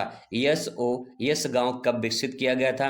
1967 में, 1968 में, 1964 में या फिर 1984 में। जवाब हो जाएगा इसमें 1964, इसमें करेक्ट आंसर हो जाएगा। क्वेश्चन नंबर आ जाते हैं नेक्स्ट, प्राथमिक रंग है, प्राथमिक रंग है पीला, नीला या फिर लाल। तो जवाब होगा इसमें जो है प्राथमिक जो रंग है वह आपका सभी, इसमें करेक्ट आंसर हो जाएगा। आ जाते हैं क्वेश्चन नंबर थर्ड का, पहला देखिए, फैशन जो है, फैशन डिजाइन एवं व्यापार का किसका मिश्रण है? तो इसमें है धन डिजाइन एवं विक्रय का, नियोजन क्रय एवं विक्रय का, डिजाइन नियोजन एवं क्रय का या फिर उपरोक्त सभी। तो यही वाला जो है आपका इसमें उपरोक्त सभी जो है करेक्ट आंसर हो जाएगा। क्वेश्चन नंबर दूसरा है कि उत्तम व्यापार के के लिए वांछित बिंदु है। तो सभी को ट्रिक पता चल गया होगा, ये सभी इसमें आपका करेक्ट आंसर हो जाएगा। अगला है वस्त्रों की धुलाई, धूल और चिकनाई की जो मिल जाती है उसको मिलकर बन जाती है क्या? गंदगी, मैल, मिट्टी या फिर अनावश्यक पदार्थ। तो इसमें मैल बन जाती है, तो इसमें आपका राइट आंसर क्या हो जाएगा? मैल हो जाएगा। ठीक है, आगे यहाँ पे है नेक्स्ट, वस्त्रों की धुलाई उपयुक्त विधि है रगड़ कर धोना, हल्का दबाव डालकर धोना, सक्शन सिद्धांत का प्रयोग करके धोना, उपयुक्त सभी विधियां। तो उपयुक्त सभी विधियां इसमें आपका करेक्ट आंसर हो जाएगा। अगला यहाँ पे किसी होटल का केंद्र बिंदु क्या होता है? तो होटल का जो केंद्र बिंदु होता है वो उसका कार्यालय होता है। तो यही जो है आपका करेक्ट आंसर हो जाएगा। आ जाते हैं क्वेश्चन नंबर चौथे के पहले पर। कह रहा कि होटल एवं रेस्टोरेंट में सबसे अधिक महत्व किसको दिया जाता है? तो सबसे अधिक महत्व दिया जाता है स्वास्थ्य एवं स्वच्छता पर दिया जाता है। अगला क्वेश्चन है कि फैशन फर्ड्स का अर्थ क्या है? तो फैशन फर्ड्स जो होते हैं ये अस्थायी फैशन होते हैं, यही इसमें पहला वाला करेक्ट आंसर हो जाएगा। नेक्स्ट इसमें है कि कौन सा अतिथि चक्र का हिस्सा नहीं है? आगमन, मनोरंजन, कमरे का अधिपत्य, प्रस्थान। तो आप सभी को पता होगा इसमें मनोरंजन इसका हिस्सा नहीं है। क्वेश्चन नंबर नेक्स्ट है कौन सा अधिकार उपभोक्ता की श्रेणी में नहीं आता है? सुरक्षा का, जानकारी का, चुनाव लड़ने का, चयन करने का। तो चुनाव लड़ने का इसमें जो है उपभोक्ता की श्रेणी में नहीं आता है। इसके बाद यहाँ पे लास्ट क्वेश्चन आपके सामने है, कह रहा है FPO का जो फुल फॉर्म क्या है? FPO का फुल फॉर्म क्या है? तो यहाँ पे फ्रूट प्रोडक्ट ऑर्डर हो जाएगा। फ्रूट प्रोडक्ट ऑर्डर इसमें जो है आपका फ्रूट प्रोडक्ट ऑर्डर इसमें पहला वाला जो है करेक्ट आंसर हो जाएगा। ठीक है, तो यहाँ पे ध्यान रखना ये पहला वाला इसमें करेक्ट आंसर होगा। तो ये टॉप 20 क्वेश्चन थे जो आपके पेपर में यहाँ से हुबहू आ सकते हैं। अब बात करते हैं अति लघुत्तरीय प्रश्न की। आइए बात करते हैं अति लघुत्तरीय प्रश्न का। इसका उत्तर जो है आपको 1 से 2 लाइन में लिखना है। 1 नंबर का प्रश्न होगा। तो आइए फटाफट इसका उत्तर देख लेते हैं। कुछ इस प्रकार से आपको प्रश्न देखने को मिलेंगे। सीधा आते हैं उत्तर पे, वहीं प्रश्न को समझने का प्रयास करेंगे। तो यहाँ पे आपके सामने पहला है कि जीवन कौशल से आप क्या समझती हैं? तो आप इसमें 2 लाइन लिखेंगे। जीवन कौशल वे आवश्यक क्षमताएं हैं जो व्यक्ति को जीवन की समस्याओं के समाधान करने और सही निर्णय लेने के लिए मदद करती हैं, जैसे संचार कौशल, निर्णय क्षमता, आत्मविश्वास, ये सब इसके पार्ट हो जाएंगे। तो जीवन कौशल का मतलब ये कि जिसमें आप कोई भी समस्या होती है उसका समाधान करने और सही निर्णय लेने के लिए जो है आप अपने अंदर ज्ञान विकसित करते हैं, वही जीवन कौशल कहलाता है। ठीक है, आगे है कार्य से आप क्या समझती हैं? तो कार्य से आप क्या समझते हैं इसके बारे में आप लिखोगे यहाँ पे कि कार्य वह गतिविधि है जिसमें या जिसे हम किसी उद्देश्य की पूर्ति या आजीविका कमाने के लिए करते हैं। कार्य से व्यक्ति की आय और संतोष दोनों मिलते हैं। ठीक है, तो यहाँ पे एक सिंपल सी बात ये है कि जैसे मान लीजिए आपने ब्यूटिशियन का कोई जो है शॉप खोला। ठीक है, आपने ब्यूटिशियन का शॉप खोला और आप जो है डेली वहाँ पे काम करते हो, ब्यूटिशियन वाले जो है शॉप पर डेली काम करते हो। तो जो आप काम कर रहे हो उस काम का कुछ तो उद्देश्य होगा, कुछ तो मकसद होगा आपका। एक उद्देश्य होगा पैसा कमाना, दूसरा है कि अपनी इच्छा के लिए कर रहे हो आप, लेकिन वहाँ पे कहीं ना कहीं आपको पैसा मिलने है, एक सबसे बड़ी वहाँ पे उद्देश्य होगा। तो आप कोई भी काम करते हो जिससे आपको आय प्राप्त होती है या संतोष प्राप्त होता है। ठीक है, जैसे माँ बाप की सेवा करते हो आप लोग, तो वहाँ पे जो सेवा करना हो गया वो क्या हो गया? वो भी तो काम है, लेकिन आपको वहाँ पे आय नहीं मिलेगा। तो चाहे आय मिले या ना मिले, आप काम कर रहे हो तो उस काम को ही क्या कहते हैं? कार्य कहते हैं। ठीक है, आगे देखिए नेक्स्ट यहाँ पे क्वेश्चन है नियमित आहार से आप क्या समझते हो या फिर आपका क्या आशय? ऐसा क्वेश्चन पूछ सकता है। नियमित आहार, नियमित आहार का अर्थ है जो है समय पर संतुलित और पौष्टिक भोजन करना। ये शरीर को स्वस्थ रखता है और ऊर्जा प्रदान करता है, तो उसे नियमित आहार कहते हैं। यानी जो डेली भोजन हम लोग करते हैं उस भोजन में कैसा होना चाहिए? संतुलित होना चाहिए, पौष्टिक भोजन होना चाहिए। तो ये भोजन आपका जो करते हैं उसे नियमित आहार कहते हैं। आगे क्वेश्चन है जन पोषण से क्या आशय है? तो जन पोषण के बारे में आप यहाँ पे लिखोगे। जन पोषण का अर्थ है समाज या समुदाय के सभी लोगों को उचित एवं संतुलित भोजन उपलब्ध कराना ताकि वे स्वस्थ रह सके। तो ये जन पोषण हो जाएगा। ठीक है, इन लोगों को ऐसा भोजन उपलब्ध कराना है ताकि वो पूरी तरह से संतुलित भोजन कर पाए और स्वस्थ बने रहें। ठीक है, आगे यहाँ पे है नेक्स्ट 7वें का देखिए समुदाय से क्या अभिप्राय है? समुदाय क्या होता है? तो समुदाय उन लोगों का समूह होता है जो एक ही स्थान पर रहते हैं और आपस में सामाजिक संबंध रखते हैं। यानी यहाँ पे समुदाय क्या है? तो एक समूह है। ठीक है। अब वो समूह कोई भी हो सकता है, जो समूह है वही क्या है, समुदाय है, जो समूह है वही क्या है, समुदाय। तो इस प्रकार से आप फ्लो चार्ट में भी बना सकते हो। फिर अगला यहाँ पे खाद्य संसाधन क्या होता है, तो आप इसमें लिखेंगे खाद्य संसाधन वे स्रोत होते हैं जिनसे हम भोजन प्राप्त करते हैं, जैसे कृषि, पशुपालन, मत्स्य पालन, ये सब। तो ये खाद्य संसाधन के पार्ट आ जाएंगे जहाँ से हमें भोजन सामग्री प्राप्त होती है। अगला यहाँ पे परिवार से क्या आशय है, तो बहुत सिंपल सी परिभाषा है। परिवार समाज की सबसे छोटी इकाई है जिसमें माता पिता और उनके बच्चे एक साथ रहते हैं और एक दूसरे की देखभाल करते हैं, उसे परिवार कहते हैं। आपका भी परिवार होगा, आपके परिवार में यहाँ पे मम्मी होंगी, ठीक है, मम्मी होंगी, पापा होंगे और आपके भाई बहन होंगे। तो जो आपके भाई बहन का पूरा ग्रुप है, ठीक है, और आपके मम्मी पापा, यही पूरा परिवार कहलाता है। इसमें चाचा चाची, दादा दादी, ये परिवार के सदस्य होते हैं, परिवार के पार्ट होते हैं। तो परिवार में नहीं शामिल होते हैं, आपके मम्मी पापा और आपके जो भाई बहन हैं जिनकी शादी नहीं हुई है, वही परिवार कहलाता है, ठीक है। आगे आंगनबाड़ी के विषय में आप क्या जानती हैं, तो आप जानती होंगी जरूर, क्योंकि आपके आसपास आंगनबाड़ी केंद्र होगा वहाँ पे। तो आंगनबाड़ी केंद्र बच्चों की या फिर जो है गर्भवती महिलाओं के पोषण और शिक्षा स्वास्थ्य सेवाएं प्रदान करता है, यह इसके अंतर्गत चलाया जाता है। तो ये जो है आंगनबाड़ी के विषय इस प्रकार से आप यहाँ पे लिख सकते हो। इसके बाद यहाँ पे अगला क्वेश्चन कि फैशन व्यापार से क्या आशय है, तो आप इसमें लिखेंगे फैशन व्यापार का अर्थ कपड़ों और सजावट से जुड़ी वस्तुओं का निर्माण और बिक्री का व्यवसाय होता है। तो फैशन बाजार में क्या होता है, वहाँ पे नए नए फैशन आते रहते हैं और उनकी जो वस्तुएं होती हैं वो आयात निर्यात होती रहती है, क्रय विक्रय होता रहता है, तो फैशन व्यापार हो जाएगा। इसके बाद नेक्स्ट है आतिथ्य से आप क्या समझते हैं, तो आतिथ्य क्या होता है या फिर अतिथि क्या होते हैं, इसके बारे में आपको यहाँ पे लिखना है। तो यहाँ पे लिख सकते हैं 2 लाइन में कि आतिथ्य का अर्थ मेहमानों को सम्मान पूर्वक स्वागत और सेवा करना, यह होटल या पर्यटन उद्योग से जुड़ा होता है।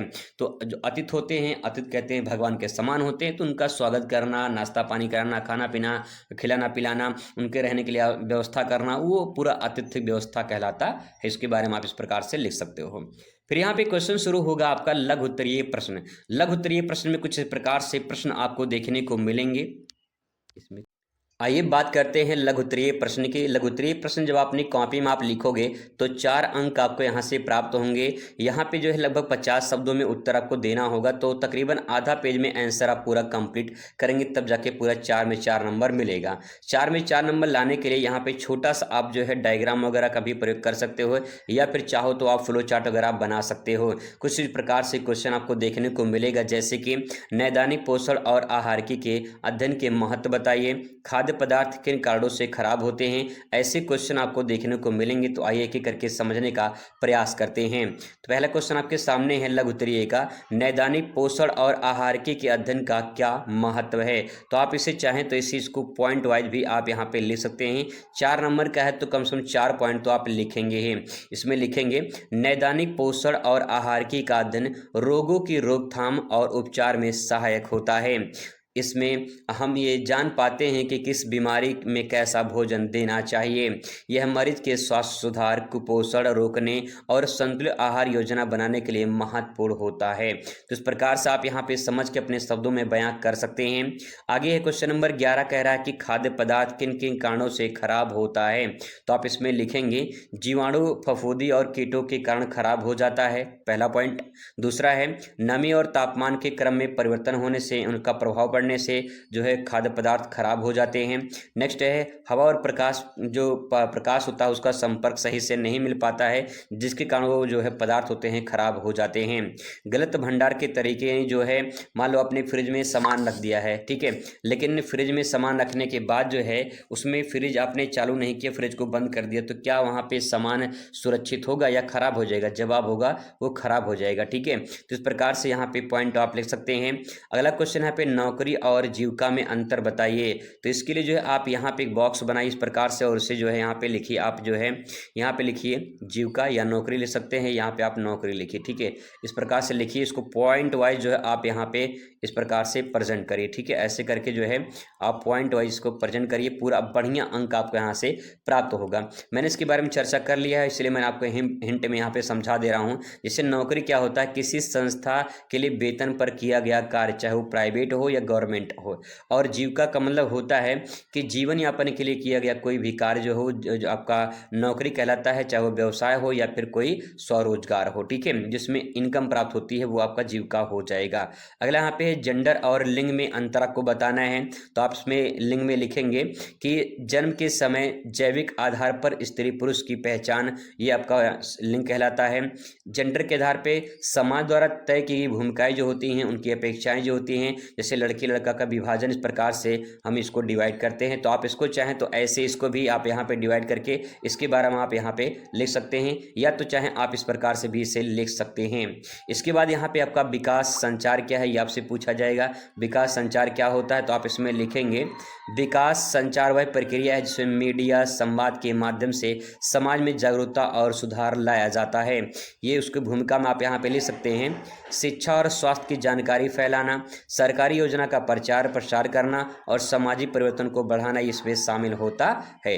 इसके बाद यहाँ पे अगला क्वेश्चन आता है जो है अस्थायी शिशु केंद्र व्यापार के विभिन्न स्तर कौन कौन से होते हैं, तो आप इसमें लिख सकते हैं घरेलू स्तर होते हैं, यानी घर पर जो है बच्चों को देखभाल करना, ये घरेलू स्तर हो जाएगा। दूसरा स्थानीय स्तर, जहाँ छोटे छोटे केंद्र बनाए जाते हैं, जहाँ 10 से 15 बच्चों को देखभाल की जाती है। व्यावसायिक स्तर में जैसे पंजीकृत बड़े बड़े डे केयर केंद्र होते हैं, जहाँ प्रशिक्षित स्टाफ होते हैं, वहाँ पे जो है बच्चों का देखभाल किया जाता है। तो इस प्रकार से कुछ ऐसे केंद्र होते हैं जहाँ बच्चों की देखभाल की जाती है। ठीक, कि किसी भी कार्य को करने के लिए व्यक्ति में कौन सा विशिष्ट गुण होना चाहिए, कौन सा गुण होना चाहिए, तो आपको ऑप्शन यहाँ पे नीचे दिखाई देगा। शिक्षा, परिश्रम, प्रतिभा एवं कौशल, इनमें से सभी। तो ट्रिक मैंने आपको बहुत सारे वीडियो में बता दिया है कि जब डी वाला ऑप्शन इनमें से सभी दिखाई दे तो 99% में ये आपका सही होता है। अगर यहाँ पे ये सभी लिखा है तो ये भी आपका सही हो जाएगा। ठीक है, तो इसको ध्यान रखेंगे, ये ट्रिक पॉइंट है। आगे बात करते हैं नेक्स्ट क्वेश्चन आपके सामने कि कार्य व्यक्ति को प्रदान करता है, तो आप सभी को पता चल गया होगा, लास्ट में ये सभी लिखा गया है। नेक्स्ट है क्वेश्चन नंबर, कह रहा है कि निम्न से तरल आहार कौन सा है। तरल आहार नींबू पानी, घुटी दाल, सूजी की खीर, केला। तो इसमें भी आपको जवाब पता होगा, इसमें नींबू पानी आपका तरल आहार हो जाएगा। क्वेश्चन नंबर नेक्स्ट है कि दूध, मांस, छाछ, अंडा, फल एवं ताजी सब्जियां किस खाद्य समूह में आती हैं। स्वास्थ्यवर्धक समूह में आती हैं, शरीर को ताप देने वाले, शरीर के लिए हानिकारक, इनमें से कोई नहीं। तो हानिकारक तो नहीं होता है, ताप भी नहीं देते हैं, तो पहला वाला इसमें आपका राइट आंसर हो जाएगा। क्वेश्चन नंबर नेक्स्ट है, ये क्वेश्चन रिपीट किया है कि रतौधिक नामक रोग किसकी कमी से होता है। विटामिन ए की कमी से, विटामिन सी, विटामिन के, विटामिन बी। इसमें राइट आंसर आप सभी का हो जाएगा, विटामिन ए की कमी से रतौधी रोग होता है। आ जाते हैं क्वेश्चन नंबर 2 का। दो यहाँ पे का कह रहा है कि प्रोटीन का उच्च स्तर प्राप्त होता है, यानी प्रोटीन का उच्च स्तर किसमें प्राप्त होता है, तो सभी को पता होगा कि प्रोटीन जो हो दाल में सबसे ज्यादा प्राप्त होता है। क्वेश्चन नंबर नेक्स्ट है कि सिल्क के कपड़े का गुण क्या है, तो लास्ट में आप यहाँ पे देख पाएंगे, यहाँ पे एक शब्द लिखा गया इनमें से सभी। क्वेश्चन नंबर नेक्स्ट है कि इनमें से कौन सा रंग प्राथमिक नहीं है। लाल, हरा, पीला, नीला। तो मैंने इसका जवाब जो है दिया है पिछले वीडियो में, आप कमेंट करके बताइएगा कि इसका राइट आंसर क्या होगा। ये एक छोटा सा होमवर्क आप सभी के लिए रहेगा। आगे क्वेश्चन पर बात करते हैं। नेक्स्ट है कि होटल एक व्यापारिक प्रतिष्ठान जो देता है, क्या देता है, यहाँ पे लास्ट में ट्रिक पॉइंट लिखा गया है इनमें से सभी। अगला क्वेश्चन है उपभोक्ता है। उपभोक्ता क्या करता है, वस्तु एवं सेवा खरीदने वाला होता है, वस्तु एवं सेवा बेचने वाला होता है, जानकारी देने वाला होता है, इनमें से कोई नहीं। तो ना तो इनमें से जो कोई नहीं होगा, जानकारी देने वाला भी नहीं होता है, वस्तु सेवा बेचने नहीं वाला बल्कि खरीदने वाला होता है। तो इसमें पहला वाला आपका राइट आंसर हो जाएगा। आइए बात करते हैं तीसरे का क्वेश्चन कह रहा है कि विज्ञापन देने का उद्देश्य क्या होता है। विज्ञापन देने का उद्देश्य होता है जानकारी देना, बचत करना, खर्चा करना, अभिनय करना। तो इसमें आपका आंसर हो जाएगा जानकारी देना हो जाएगा। क्वेश्चन नंबर नेक्स्ट, जनसंपर्क के प्रकार क्या हैं, तो लास्ट में आप सभी को ट्रिक पॉइंट दिख रहा होगा, इनमें से सभी करेक्ट आंसर हो जाएगा। अगला क्वेश्चन है कि अभियान, रेडियो, टेलीविजन, मुद्रण माध्यम तथा सूचना एवं संचार प्रौद्योगिकी किसकी विधि है। तो इसमें जवाब क्या होगा, विकास संचार, विकास अभियान, विकास पत्रकारिता, विकास प्रौद्योगिकी। तो इसमें राइट आंसर पहला वाला विकास संचार हो जाएगा। क्वेश्चन नंबर नेक्स्ट है कि लगभग 1 वर्ष का बच्चा बच्चा जो है किस पर निर्भर रहता है? अपनी माँ पर, अध्यापक पर, भाई बहन पर, अपने दादा दादी पर। तो 1 वर्ष का बच्चा है, छोटा बच्चा अपनी माँ पर निर्भर रहेगा, सिंपल सी बात है। ठीक है, आगे क्वेश्चन यहाँ पे नेक्स्ट है कि प्रारंभिक बाल्यावस्था में शिक्षा का क्षेत्र होता है शिशु देखभाल केंद्र, नर्सरी स्कूल, सिलाई कढ़ाई। इसमें से फर्स्ट और सेकंड, तो इसमें राइट आंसर आपका फर्स्ट और सेकंड हो जाएगा, फर्स्ट और सेकंड हो जाएगा। ठीक है, नेक्स्ट है आपके सामने क्वेश्चन है कि समाज की मूल इकाई क्या है? तो समाज बनता कैसे है? समाज बनता है समूह से। ठीक है, समाज बनता है समूह से, और समूह बनता है परिवार से। ठीक है, परिवार से, तो परिवार सबसे छोटा इकाई है। यहाँ पे बात करें समाज जो बना हुआ है वो समाज बनता है समूह से, समूह बनता है परिवार से, तो परिवार जो है आपका छोटा इकाई हो जाएगा। इसमें राइट आंसर आपका परिवार हो जाएगा। क्वेश्चन नंबर नेक्स्ट आपके सामने यहाँ पे है, कह रहे विद्यालय क्या है? विद्यालय एक संस्था है, समाज है, परिवार है, योजना है।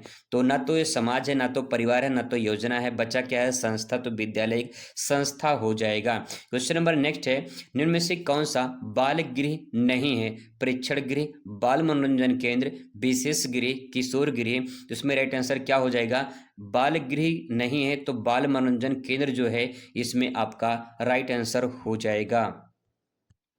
अगला प्रश्न है, फैशन चक्र कितने स्तरों में गति करता है? 5, 4, 7, 6। तो उसमें आप जो है 5, इसमें आपका करेक्ट आंसर हो जाएगा। अगला यहाँ पे क्वेश्चन नेक्स्ट है, कह रहा कि वस्त्रों की नियमित धुलाई से क्या लाभ होता है? बहुत सारे लाभ होते हैं, तो यहाँ पे देखिए लास्ट में लिखा है इनमें से सभी, ये आपका करेक्ट आंसर हो जाएगा। ये थे टॉप 20 क्वेश्चन जो आपके पेपर में हूबहू ऐसे आ सकते हैं, थोड़ा सा चेंजिंग भी हो सकता है और यहाँ से क्वेश्चन घुमा के भी पूछा जा सकता है। तो इन क्वेश्चन को एक बार अच्छे से रिवाइज कर लीजिए, क्या पता क्वेश्चन यहाँ से हूबहू 4-5 क्वेश्चन आपके देखने को मिल जाए, तो अच्छे से प्रैक्टिस कर लीजिए। बात करते हैं जो आपके अतिल उतरे क्वेश्चन आते हैं, सरल आसान शब्दों में समझने का प्रयास करते हैं। कुछ इस प्रकार से अतिल गोत्रीय प्रश्न आपको देखने को मिलेंगे। जब आप इसका उत्तर लिखेंगे तो उत्तर लिखने के लिए आपको जो शब्द सीमा दिया गया है वो लगभग 25 शब्दों में आपको उत्तर लिखना है, और जो आपका नंबर मिलेगा इसमें वो 1 नंबर मिलेगा।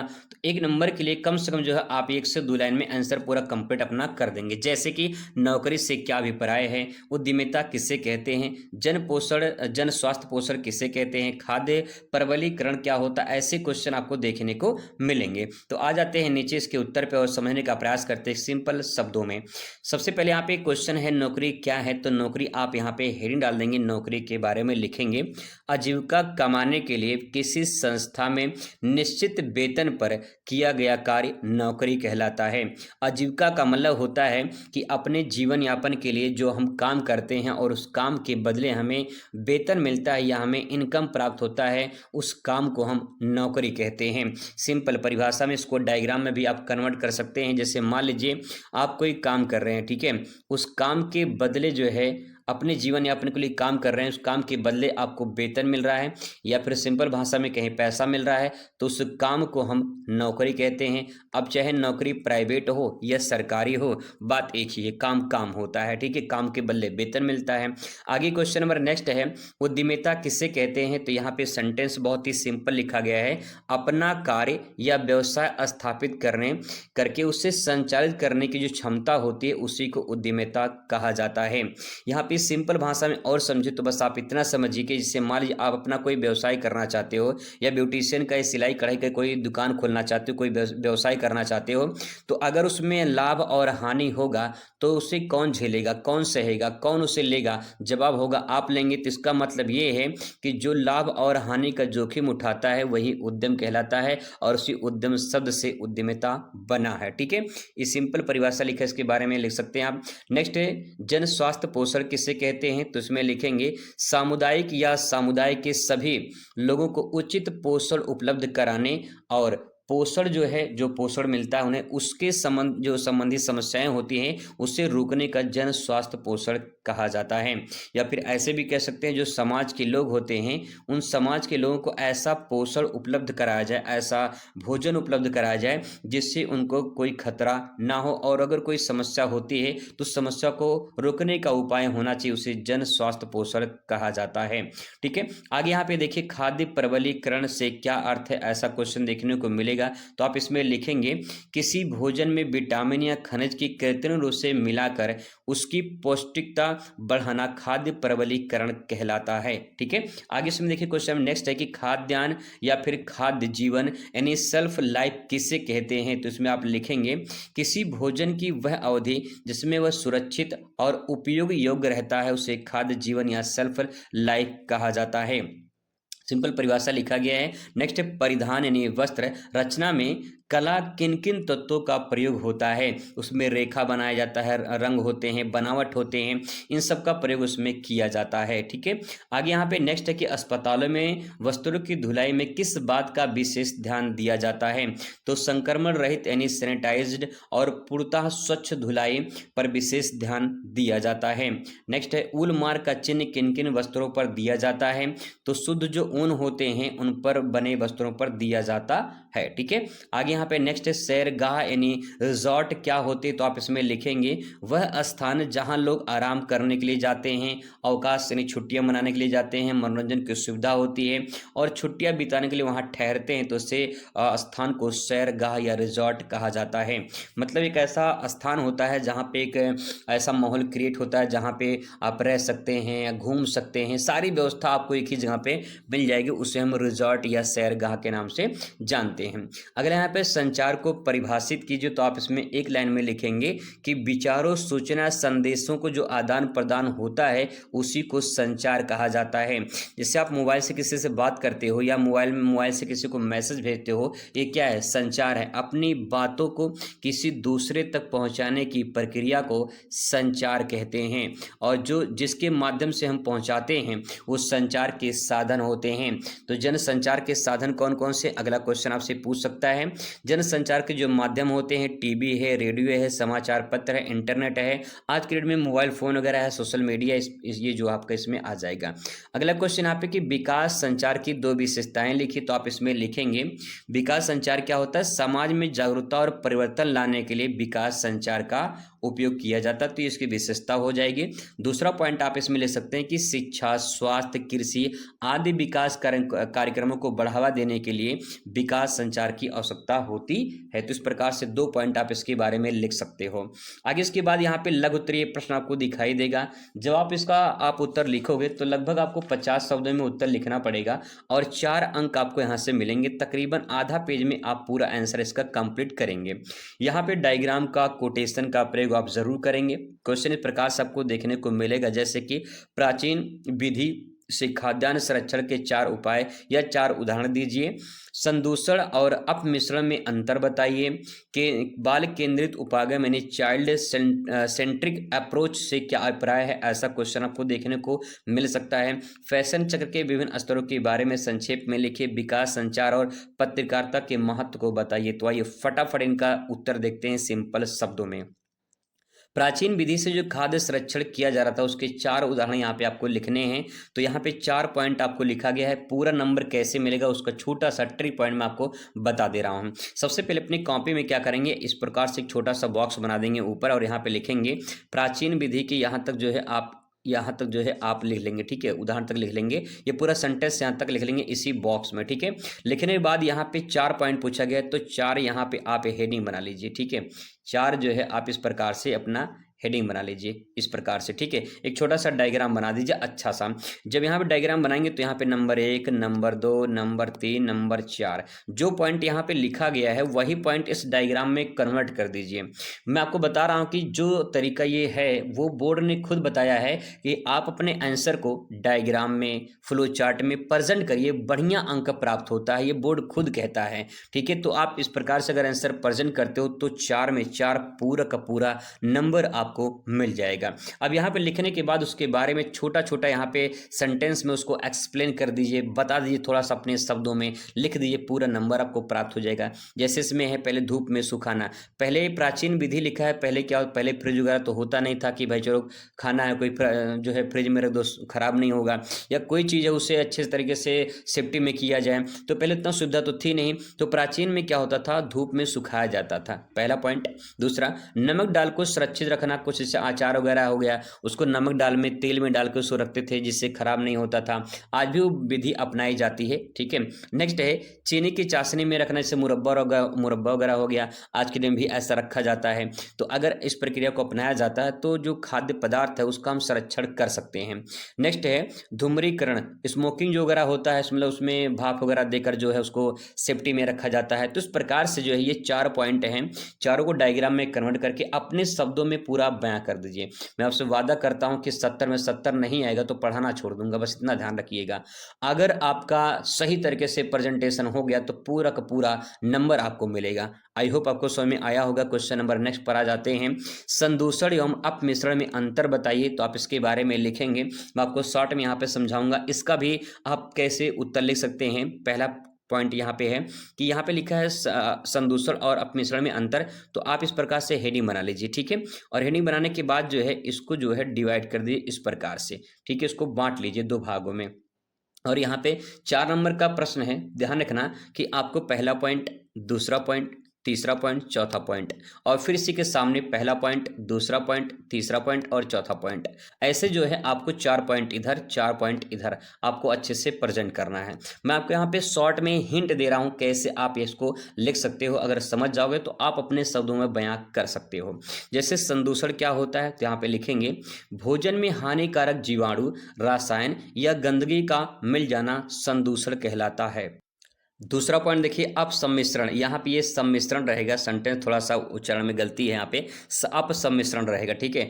भोजन में जानबूझकर मिलावट करना ताकि मात्रा बढ़े या जो है लागत कम हो, तो इससे हम सम्मिश्रण कहते हैं, मतलब कि उसमें कोई चीज़ और मिलाई जाए। तो इस प्रकार से दोनों में अंतर समझ जाएंगे तो आप उसे अपने शब्दों में आप उसे लिख सकते हैं, ठीक है। आगे बात करते हैं बाल केंद्रित उपागम के बारे में, आपसे पूछा जा सकता है। चाइल्ड सेंट्रिक जो है अप्रोच क्या होते हैं, तो उसमें आप लिखेंगे ऐसी शिक्षण पद्धति जिसमें बच्चों की रुचि, क्षमता, अनुभव और गति के अनुसार सीखने की गतिविधियां कराई जाती हैं, उसे बाल केंद्रित उपागम कहते हैं। उपागम का मतलब होता है कोई चीज़ ऐसा अप्रोच हो, कोई ऐसा साधन हो, ऐसा स्रोत हो जिससे बच्चे जो है खेल में इंटरेस्ट रखें, पढ़ने में इंटरेस्ट रखें, वहाँ पे जो है कुछ कुछ उनको मज़ा आए। तो कहने का मतलब है कि ऐसा केंद्र बनाया जाए जहाँ बच्चे खुद चलकर आएँ, इनका मन करे आने के लिए और पढ़ने का मन करे, ठीक है। उस प्रकार से ऐसा सेंटर बनाया जाए, तो इसके बारे में इस प्रकार से लिख सकते हैं। अगला क्वेश्चन है फैशन चक्र के विभिन्न स्तरों के बारे में संक्षेप में लिखिए। फैशन चक्र क्या होते हैं और किस प्रकार उनके स्तर होते हैं उसके बारे में आपको बताना है। तो आप भी इसको अच्छे से डायग्राम में कन्वर्ट कर सकते हैं। ऊपर यहाँ पे एक बॉक्स बनाइए और यहाँ लिखिए फैशन चक्र, ठीक है। बस लिखने की कला आप यहाँ पे सीख जाइए, बढ़िया अंक आपको मिल जाएगा यहाँ पे, ठीक है। इस प्रकार से फैशन चक्र लिखिए, फिर जितने चक्र होते हैं उसको इस प्रकार से आप बयां कर दीजिए, ठीक है। जितने भी चक्र होते हैं, जैसे 5 चक्र के दिए गए हैं, तो इस प्रकार से डायग्राम में बना दीजिए। फिर यहाँ पे छोटा सा डायग्राम बनाने के बाद इसको नंबर 1, नंबर 2, नंबर 3, नंबर 4, यहाँ पे नंबर 5 तक आप यहाँ पे लिख दीजिए जितने चक्र हैं। इस प्रकार से लिखने के बाद जब आप लिखेंगे तो ये कम से कम मान के चलिए आपका 5 से 6 लाइन में जाएगा डायग्राम, ठीक है। जब आप उसको लिखेंगे, एक्सप्लेन करेंगे तो 7, 8 से 10 लाइन में हो जाएगा, तो लगभग आपका एक पेज आराम से कवर हो जाएगा, ठीक है। तो एक पेज में लिखना है आपको आंसर पूरा बढ़िया से, आधा पेज में लिखना है, अच्छे से कवर हो जाएगा। अब यहाँ पे देखिए शॉर्ट में आपको समझाते हैं। यहाँ पे पहला है प्रवेश। प्रवेश का मतलब होता है कि नया फैशन बाजार में आता है। जब कोई चीज़ नई नई जैसे रील्स है, वायरल होता है, तो पहले वो नया नया आता है, नई नई बाजार में कोई नई फैशन आती है तो पहले प्रवेश करता है, एंट्री होती है, पहला पॉइंट। दूसरा वृद्धि, मतलब कि फैशन लोकप्रिय होने लगता है, यानी धीरे धीरे जो भी शॉर्ट वीडियो होते हैं, जो रील्स वगैरह होते हैं, वो पहले ट्रेंडिंग में आता है, फिर वायरल होता है। जब वायरल होता है तो कुछ दिन तक चलता है, जैसे कि पराकाष्ठा। अगला जो पॉइंट है वो आपका पराकाष्ठा है। पराकाष्ठा का मतलब होता है पीक, यानी सब जो है फैशन सबसे अधिक प्रचलन में होता है, यानी जो भी ट्रेंडिंग वायरल गाना होता है वो सबसे पीक पर होता है, सबसे अच्छे टॉप पर होता है, तुरंत जो है लोग के मोबाइल में आ जाता है अगर वो सर्चेबल यानी ट्रेंडिंग होता है, वायरल होता है तो, ठीक है। तो पहले का मतलब है यहाँ पे ये है कि कोई चीज़ फैशन पहले बाजार में आता है, फिर इसके बाद जो है लोकप्रिय होता है, फिर इसके बाद कुछ दिन तक प्रचलन में बना रहता है, ठीक है। फिर इसके बाद क्या होता है, अवनति, धीरे धीरे उसका क्या होता है, ग्राफ गिरने लगता है, यानी फैशन पहले मार्केट में आएगा, ठीक है। फिर इसके बाद लोकप्रिय होगा, लोकप्रिय होगा, फिर इसके बाद टॉप पर जाएगा, फिर इसके बाद नीचे नीचे धीरे धीरे क्या होगा, गिरेगा, फिर एक दिन ऐसा आएगा जो पूरी तरह से फैशन समाप्त हो जाएगा, ठीक है। तो वही बात यहाँ पे कहा गया है, अवनति का मतलब होता है कि लोकप्रिय धीरे धीरे क्या होती है, घटने लगती है, और फिर एक दिन ऐसा समय आता है जो निर्सननी पूरी तरह से समाप्त हो जाता है और बाहर चला जाता है, ठीक है। तो आप इसे जो सेंटेंस यहाँ पे लिखा गया, थोड़ा सा किताबी भाषा लिखा गया है, इसे अपने शब्दों में आप लिख सकते हैं, ठीक है, कोई दिक्कत नहीं है। आगे यहाँ पे नेक्स्ट क्वेश्चन है कि विकास, संचार तथा पत्रकारिता के महत्व को संक्षेप में लिखिए। तो आप इसमें लिखेंगे, समाज में जागरूकता फैलाना, स्वास्थ्य, शिक्षा, कृषि आदि के बारे में विकास संचार जरूरी है। सरकारी योजना और विकास कार्यक्रम को सही जानकारी तक पहुंचाना जो है ये पत्रकारिता या फिर विकास संचार का माध्यम हो जाता है। नेक्स्ट, समाज में परिवर्तन या व्यवहार में सुधार की सहायता इन दोनों के माध्यम से होती है। जनता और सरकार के बीच संवाद को स्थापित करना इसके माध्यम से होती है। तो इस प्रकार से इसके बारे में आप यहाँ पे लिख सकते हैं। फिर इसके बाद लॉन्ग क्वेश्चन आपका आ जाता है। लॉन्ग क्वेश्चन आपके 3 क्वेश्चन करने होंगे, 6 क्वेश्चन आपको मिलेगा, ठीक है। 3 में से 6 करना होता है और 6 अंक आपको एक क्वेश्चन के लिए मिलेंगे, ये 18 नंबर आपको यहाँ से प्राप्त होगा। कुछ इस प्रकार से क्वेश्चन आपको देखने को मिलेंगे, जैसे कि भारत के परंपरागत व्यवसायों का उल्लेख कीजिए। अगर आप ऊपर वाला नहीं कर पा रहे हैं तो अथवा करके नीचे वाला कर सकते हैं, जैसे किसी कार्य या व्यवसाय अथवा जीविका के चुनाव करते समय किन बातों को ध्यान रखना चाहिए। फिर ऐसे ही 17 नंबर क्वेश्चन में से दोनों में से कोई एक कर सकते हैं। कभी कभी लोगों के मन में सवाल आता है कि मान लीजिए 16 में से दोनों नहीं आ रहा है, तो क्या 17 में से अगर मान लो दोनों आ रहा है तो क्या दोनों कर सकते हैं? नहीं, ऐसा नहीं कर सकते हैं आप। यहाँ पे जो 16 नंबर क्वेश्चन है वो दोनों में से कोई एक करना पड़ेगा आपको। फिर 17 नंबर में से दोनों में से कोई एक करना पड़ेगा। ऐसा नहीं कि आप दोनों कर दीजिए और 16 नंबर छोड़ दीजिए, या कोई भी एक छोड़ देना है, ऐसा नहीं करना। दोनों में से एक एक आपको करना है। ऐसे ही 18 नंबर क्वेश्चन रहेगा, इसमें भी दोनों में से कोई एक करना पड़ेगा, चाहे आप ऊपर वाला करिए चाहे आप नीचे वाला करिए, ठीक है। इस प्रकार से दोनों में से कोई एक करना होगा। तो पहला क्वेश्चन आपके सामने है, स्वच्छ भारत अभियान का मुख्य उद्देश्य क्या है? रोजगार है, स्वच्छता और स्वास्थ्य है, मनोरंजन है, या फिर व्यापार है? तो नाम से स्पष्ट है स्वच्छ भारत अभियान, तो स्वच्छता के बारे में बात होगी, तो यहाँ पे स्वच्छता और स्वास्थ्य जो है इसमें आपका राइट आंसर हो जाएगा। आगे बात करते हैं, दूसरा क्वेश्चन है, विटामिन ए की कमी से कौन सा रोग होता है? तो आप सभी को पता होगा विटामिन ए की कमी से रतौंधी रोग होता है, तो इसमें आपका सी वाला करेक्ट आंसर हो जाएगा, ठीक है। यहाँ पे बेरी बेरी जो है ये किससे होता है? तो जवाब होगा यहाँ पे बी, विटामिन बी की कमी से। स्कर्वी जो होता है वो विटामिन सी की कमी से होता है। रेकर्स ये जो है आपका विटामिन डी की कमी से होता है, तो सी वाला जो है इसमें आपका राइट आंसर हो जाएगा। अगला प्रश्न यहाँ पे है कि एग्रोनॉमिक्स सुकार्की का मुख्य लक्ष्य क्या है? सजावट, अधिक लाभ, कार्यकुशलता और सुरक्षा, केवल विश्राम। तो उसमें जो है आपका सी वाला इसमें करेक्ट आंसर हो जाएगा। अगला प्रश्न यहाँ पे है, जनसंपर्क का माध्यम कौन सा है? समाचार पत्र, रेडियो, प्रेस कॉन्फ्रेंस, ये सभी। तो सभी को पता होगा ये सभी आपका राइट आंसर हो जाएगा। नेक्स्ट है, खाद्य अपमिश्रण यानी मिलावट निवारण अधिनियम कब लागू किया गया था? 1954, 1960, 1970, 1980। तो सही जवाब इसमें 1954 हो जाएगा, ठीक है। आगे इसके बाद यहाँ पे दूसरा वाला क्वेश्चन आ जाएगा। दूसरे का देखिए, शिशु देखभाल, शिशु की देखभाल के लिए क्रेच क्या है? क्रेच क्या है? मनोरंजन केंद्र है, शिशु सदन है, अस्पताल है, स्कूल है। इसमें जवाब का हो जाएगा शिशु सदन जो है ये क्रेच के नाम से जाना जाता है। अगला यहाँ पे, पीला और नीला रंग मिलाने पर कौन सा द्वितीयक रंग बनता है? लाल, हरा, बैंगनी या फिर नारंगी। तो यहाँ पे जो है आपका जवाब हो जाएगा इसमें पीला और नीला मिलाने से हरा बनेगा। अगला प्रश्न है, यूनिसेफ का मुख्यालय कहाँ स्थित है? Delhi, New York, Geneva, Paris. Delhi Bharat की राजधानी है, न्यूयॉर्क अमेरिका का शहर है, जिनेवा स्विट्जरलैंड की राजधानी है और पेरिस जो है ये फ्रांस की राजधानी है। तो इसमें राइट आंसर आपका न्यूयॉर्क इसमें करेक्ट आंसर हो जाएगा। आगे बात करते हैं यहाँ पे, फेयर और प्रदर्शनी किस प्रकार का संचार है? व्यक्तिगत है, सामूहिक है, जनसंचार, इनमें से कोई नहीं। तो फेयर और प्रदर्शनी जो है ये आपका सामूहिक जो है हो जाएगा इसमें करेक्ट आंसर। आगे बात करते हैं नेक्स्ट कि वस्त्रों की रानी किसे कहा जाता है। बहुत ही इंपॉर्टेंट क्वेश्चन है, वस्त्रों की रानी किसे कहा जाता है। सूती वस्त्र को, ऊनी वस्त्र को, रेशम या फिर नायलॉन। तो इसमें राइट आंसर आपका हो जाएगा जो रेशम वस्त्र होते हैं इसमें चमक और कोमलता होती है, इसके कारण से वस्त्रों की रानी कहा जाता है। अगला क्वेश्चन यहाँ पे है तीसरा वाला का देखिए, वृद्धों के लिए चलाई जाने वाली अन्नपूर्णा योजना का संबंध किससे है। स्वास्थ्य, खाद्य सुरक्षा, आवास या फिर शिक्षा। तो इसमें जवाब हो जाएगा अन्नपूर्णा योजना है तो यहाँ पे खाद्य सुरक्षा से संबंधित होगा। राइट आंसर इसमें खाद्य सुरक्षा हो जाएगा। क्वेश्चन नंबर नेक्स्ट है कि प्रबंधन प्रक्रिया का प्रथम चरण क्या है। तो प्रबंधन प्रक्रिया का प्रथम चरण है नियंत्रण, मूल्यांकन, नियोजन या फिर संगठन। तो इसमें जवाब हो जाएगा नियोजन, यानी आपकी जो प्लानिंग है ये इसमें करेक्ट आंसर हो जाएगा। आगे बात करते हैं होटल किस प्रकार का संस्थान है। तो होटल जो संस्थान है वो व्यापारिक है, आवासीय है, ए और बी दोनों हैं। तो उसमें राइट आंसर आपका हो जाएगा ए और बी दोनों हो जाएगा।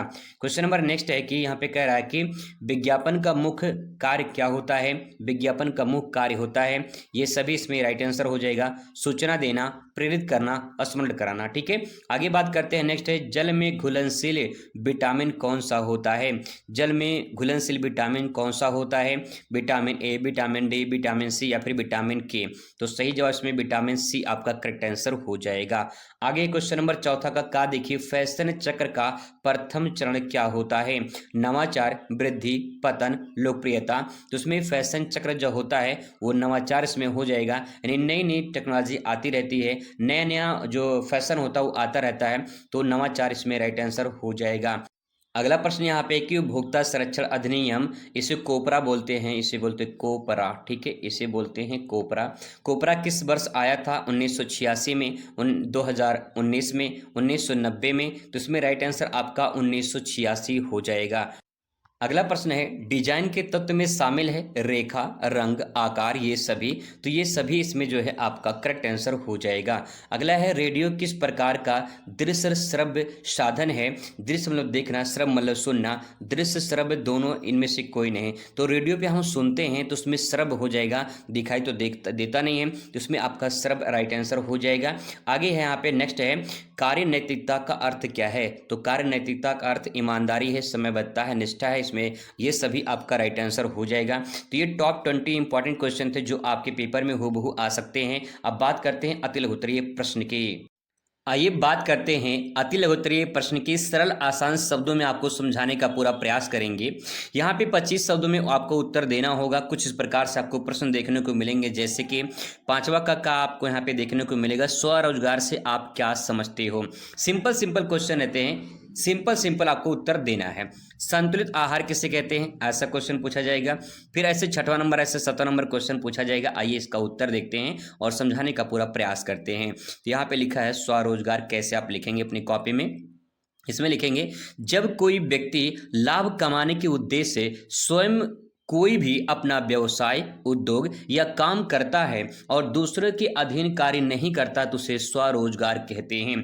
अगर आप इसे एक लाइन में लिखना चाहते हो, सिंपल शब्दों में लिखना चाहते हो, तो आप इतना समझ सकते हो कि जैसे मान लीजिए आपने कोई ब्यूटिशियन का कोर्स कर लिया। ठीक है, ब्यूटिशियन कोर्स करने के बाद अगर आप खुद का अपना ब्यूटिशियन का शॉप खोलते हो अपने व्यवसाय को चलाने के लिए, तो आपको कहा जाएगा कि अपना स्वरोजगार आपने कर लिया है। ठीक है, यानी आपको जो अपना कोई काम करना होता है व्यवसाय के लिए तो हमसे स्वरोजगार कहते हैं। स्व मतलब अपना, रोजगार मतलब अपने काम, जीवन यापन के लिए, अपने काम के लिए जो है कोई काम कर लेना, कोई व्यवसाय कर लेना। ठीक है, सिंपल।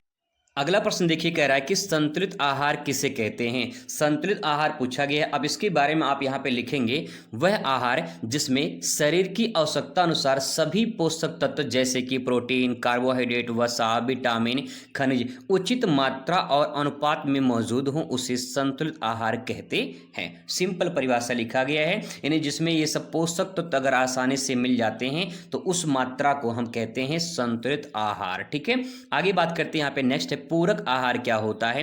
तो पूरक आहार में लिखेंगे सप्लीमेंट्री फूड क्या होता है। इसमें लिखेंगे शिशु को 6 माह की आयु के बाद मां के दूध के साथ दिए जाने वाले जो अन्य नरम तरल आहार होते हैं या खाद्य पदार्थ होते हैं, जैसे कि मसला हुआ केला, दाल का पानी, इसे पूरक आहार कहते हैं। सिंपल परिभाषा लिखा गया है। ठीक है, आगे यहाँ पे देखिए नेक्स्ट है कि कह रहा है कि दाग दाग जो होते हैं, जो धब्बे होते हैं, उसे छुड़ाने के 2 विधि बताइए। तो आप कपड़ा उपड़ा धोते होंगे तो आपको पता होगा कि भाई दाग कैसे छूटते होंगे। तो यहाँ पे पहला विधि यहाँ पे दिया है अवशोषक विधि। अवशोषक विधि क्या होता है? इसमें टेल्काम पाउडर होता है या फिर चौक का प्रयोग करके उसको जो है छुड़ाने काम किया जाता है, या फिर घोलक विधि, इसमें पेट्रोल या मिट्टी के तेल का प्रयोग करके उसको छुड़ाया जाता है।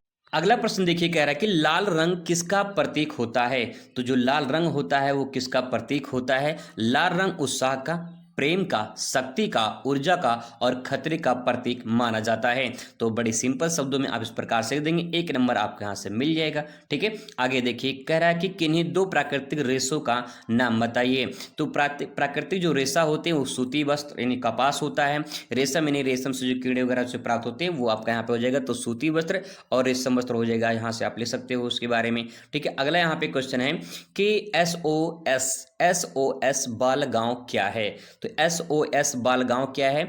यह एक स्वतंत्र गैर सरकारी संगठन है जो उन बच्चों को आश्रय और परिवार प्रदान करता है जिनके माता पिता नहीं हैं।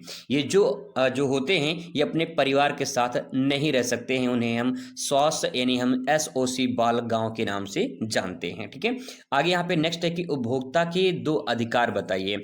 हम सब क्या हैं? एक उपभोक्ता हैं, हमारे क्या अधिकार है ये हमें पता होना चाहिए। कुछ लोग को पता नहीं होता है, तो पहले यहाँ पता करिए। सुरक्षा का अधिकार, खतरनाक वस्तुओं से बचाव। जैसे मान लीजिए आपने शादी में जाने के लिए कोई लहंगा ले लिया और लहंगा जैसे पहना आपको खुजली होने लगी, तो जैसे ये समस्या हुई तो आपको पता चला कि यार ये हमारे सेफ्टी में नहीं है, सुरक्षा में प्रदान नहीं कर रहा है। तो इसका मतलब जो वस्तु हम खरीदें उससे हमें क्या मिलना चाहिए? सुरक्षा मिलना चाहिए, ये हमारा अधिकार है। ठीक है, आगे देखिए, नेक्स्ट है सूचना का अधिकार। यानी जो भी हम वस्तु खरीद रहे हैं उसकी क्वालिटी क्या है, उसकी कीमत क्या है, ये हमें पता होना चाहिए, नहीं तो कोई भी लूट लेगा, है ना। तो इस प्रकार से आप इसके बारे में ले सकते हो।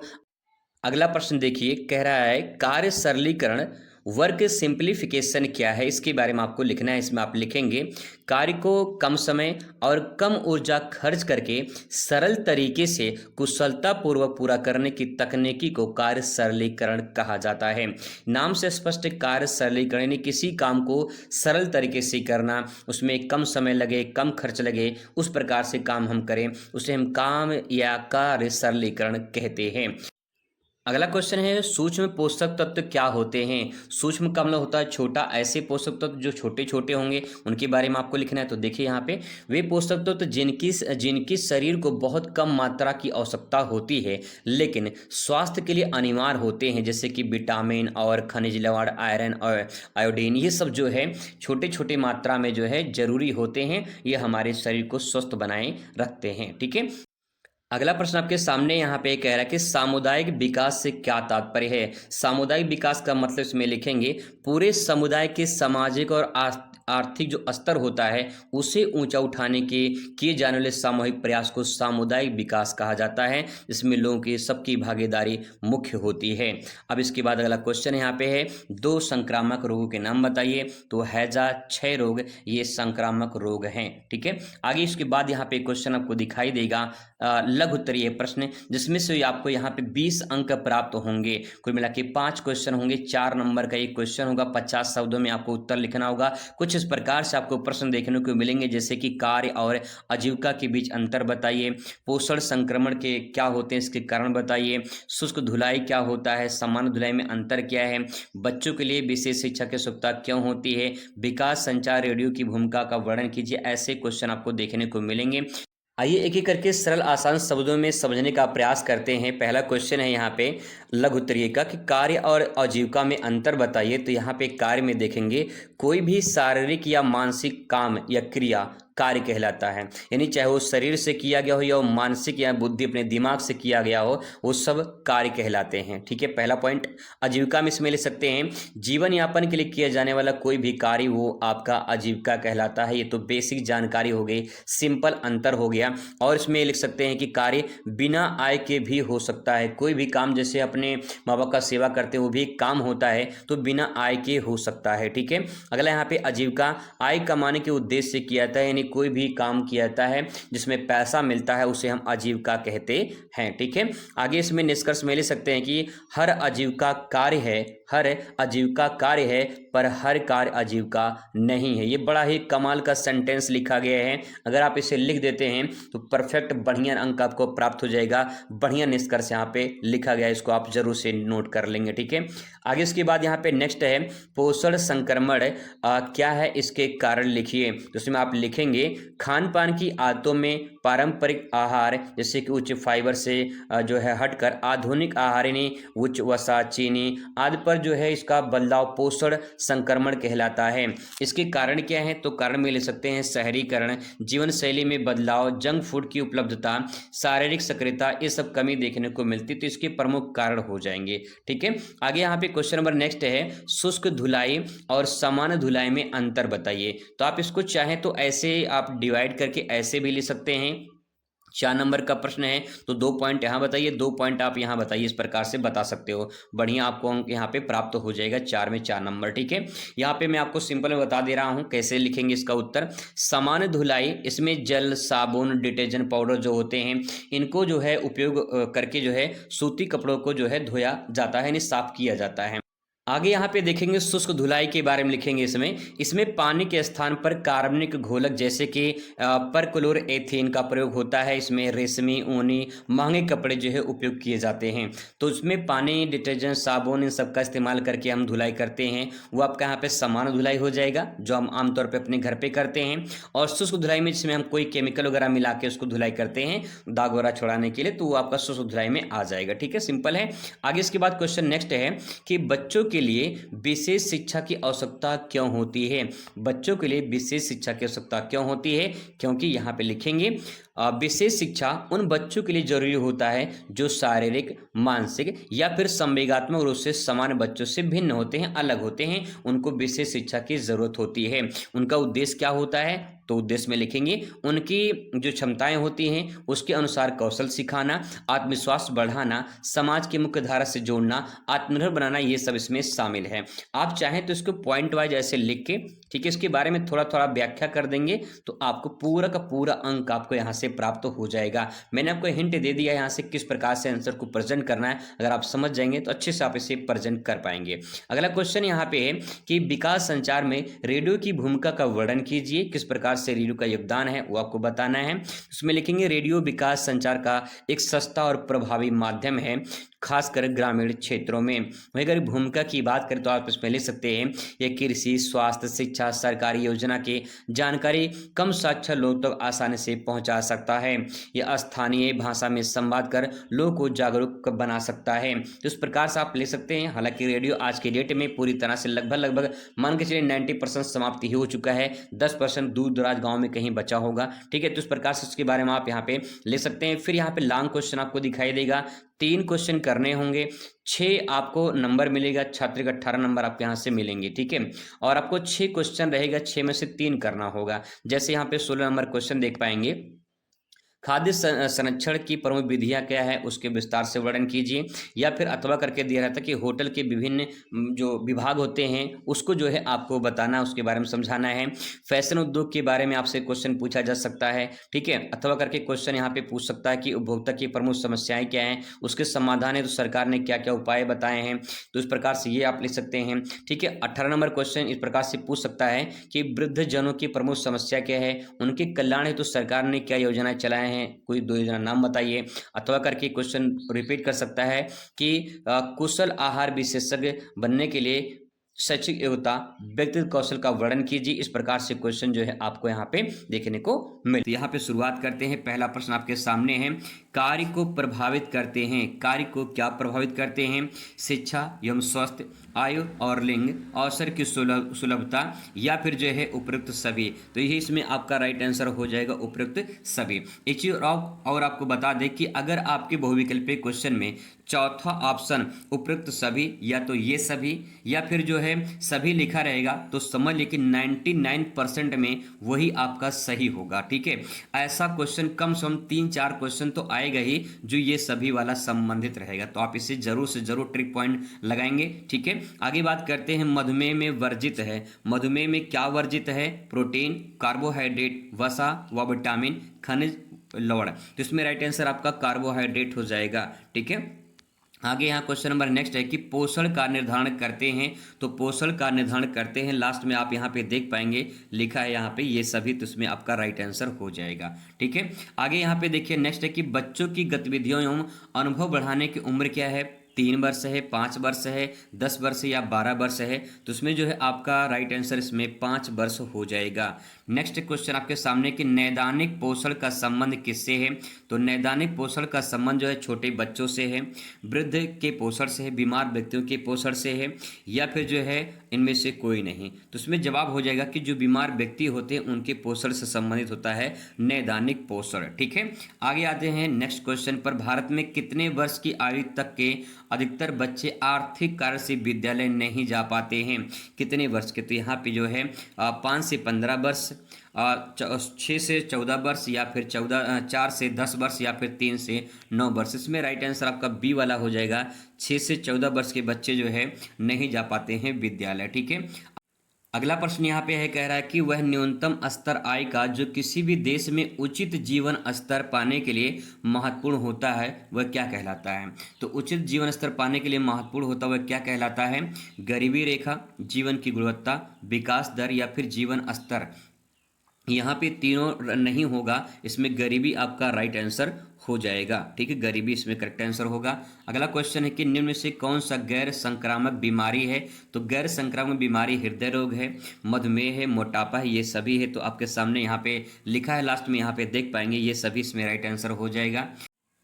अगला क्वेश्चन यहाँ पे है, यह एक विशेष क्षेत्र है जिससे आधारभूत विज्ञान विषयों जैसे रसायन और भौतिक पाक कला और सूक्ष्म जीव विज्ञान के अनुप्रयोग शामिल कहलाता है। वो क्या कहलाता है? खाद्य संसाधन कहलाता है, खाद्य विज्ञान कहलाता है, खाद्य उत्पादन, या खाद्य प्रौद्योगिकी। इसमें राइट आंसर आपका हो जाएगा फूड साइंस, यानी जो है आपका खाद्य विज्ञान इसमें करेक्ट आंसर हो जाएगा।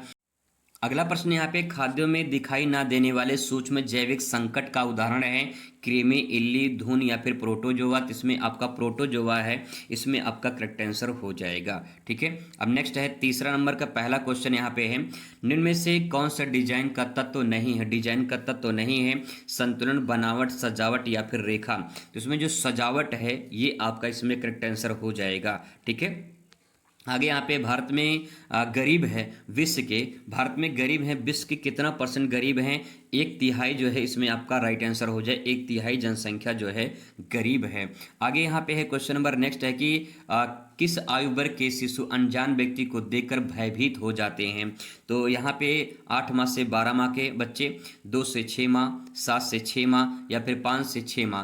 तो जो 8 माह से लेकर 12 माह के बच्चे होते हैं वो दूसरों को देखकर भयभीत हो जाते हैं। ठीक है, अगला यहाँ पे है, निम्न से उपभोक्ता की समस्या क्या है? तो लास्ट में यहाँ पे देख पाएंगे ये सभी लिखा है, तो ये सभी आपका राइट आंसर हो जाएगा।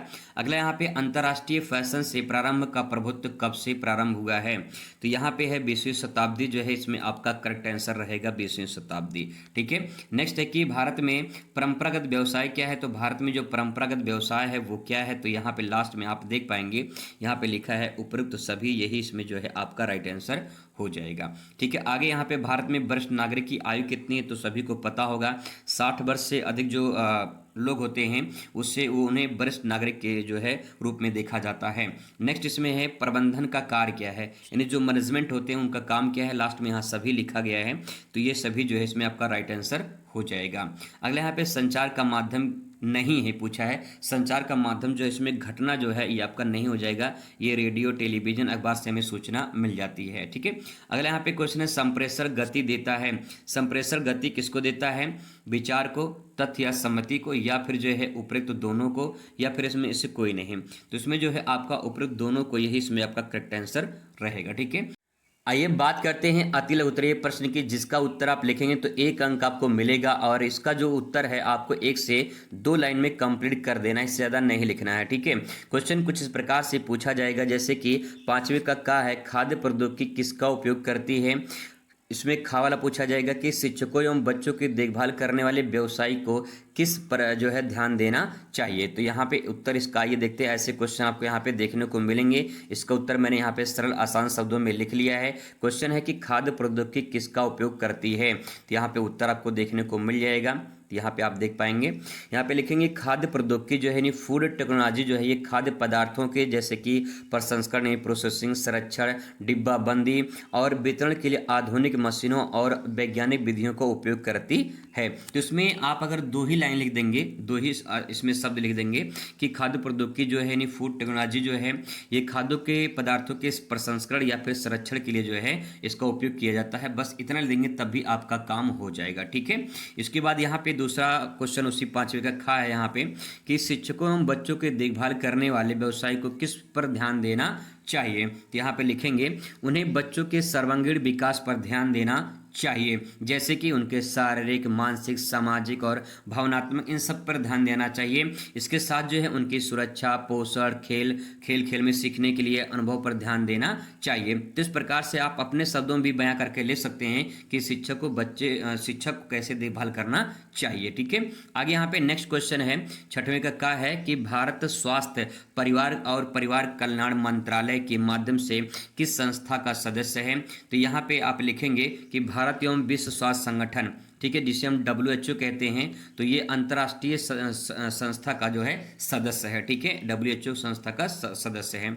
आगे इसमें है समय प्रबंधन क्या है। तो समय प्रबंधन के बारे में आप इसमें लिखेंगे उपलब्ध समय को सही ढंग से नियोजन या प्लानिंग या फिर उपयोग करना ताकि कम समय में निर्धारित लक्ष्यों को कुशलतापूर्वक प्राप्त किया जा सके, उसे समय प्रबंधन कहते हैं। इसको एक एग्जांपल से समझ लीजिए कि जैसे 10 मार्च को आपका पेपर है। ठीक है, अब 10 मार्च को पेपर है, आप एक सही तरीके से प्लानिंग बना लीजिए, एक सही तरीके से जो है आप अपना सही ढंग से व्यवस्थित करके उसको आप हासिल करने की कोशिश करिए। कम समय में आप अपने लक्ष्य को पूरा कर लेते हैं तो इसी को समय प्रबंधन कहते हैं। इंग्लिश में से टाइम मैनेजमेंट कहा जाएगा। यानी आपको 10 दिन में तैयारी करके अच्छा खासा नंबर लेकर आना है, यही आपका टाइम मैनेजमेंट है। ठीक है, सिंपल।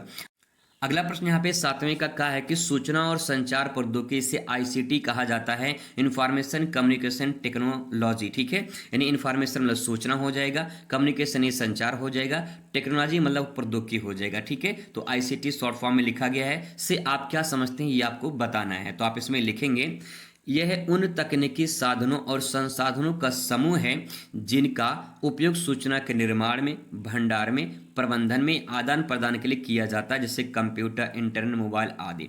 अगर इसको आप अपने शब्दों में एक लाइन में लिखना चाहते हो तो बस आप इतना लिख सकते हो कि जो आप मोबाइल, इंटरनेट, कंप्यूटर चलाते हो वही सूचना एवं संचार प्रौद्योगिकी है, जिससे हम अपनी बातों को किसी दूसरे तक पहुंचाने का काम करते हैं या फिर उसे संग्रह करते हैं, इकट्ठा करते हैं। ठीक है, कंप्यूटर वगैरह में जो डाटा होता है जो स्टोर करते हैं उस प्रकार से। तो यहाँ पे आप अपने शब्दों में बयां करके लिख सकते हो। ठीक है, आगे यहाँ पे क्वेश्चन खा है, कह रहा कि प्रमुख कार्यालय पर्यवेक्षक जो है उसके कार्य बताइए। ऑफिस सुपरवाइजर इसे बोलते हैं।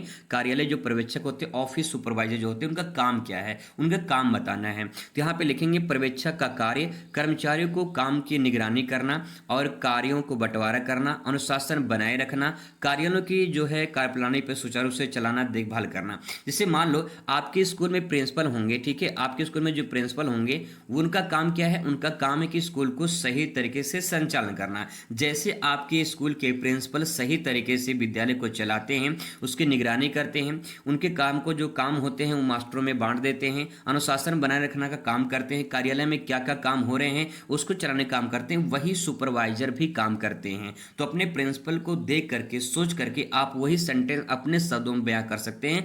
100% आपको पूरा का पूरा नंबर मिल जाए, एक नंबर भी कटेगा नहीं।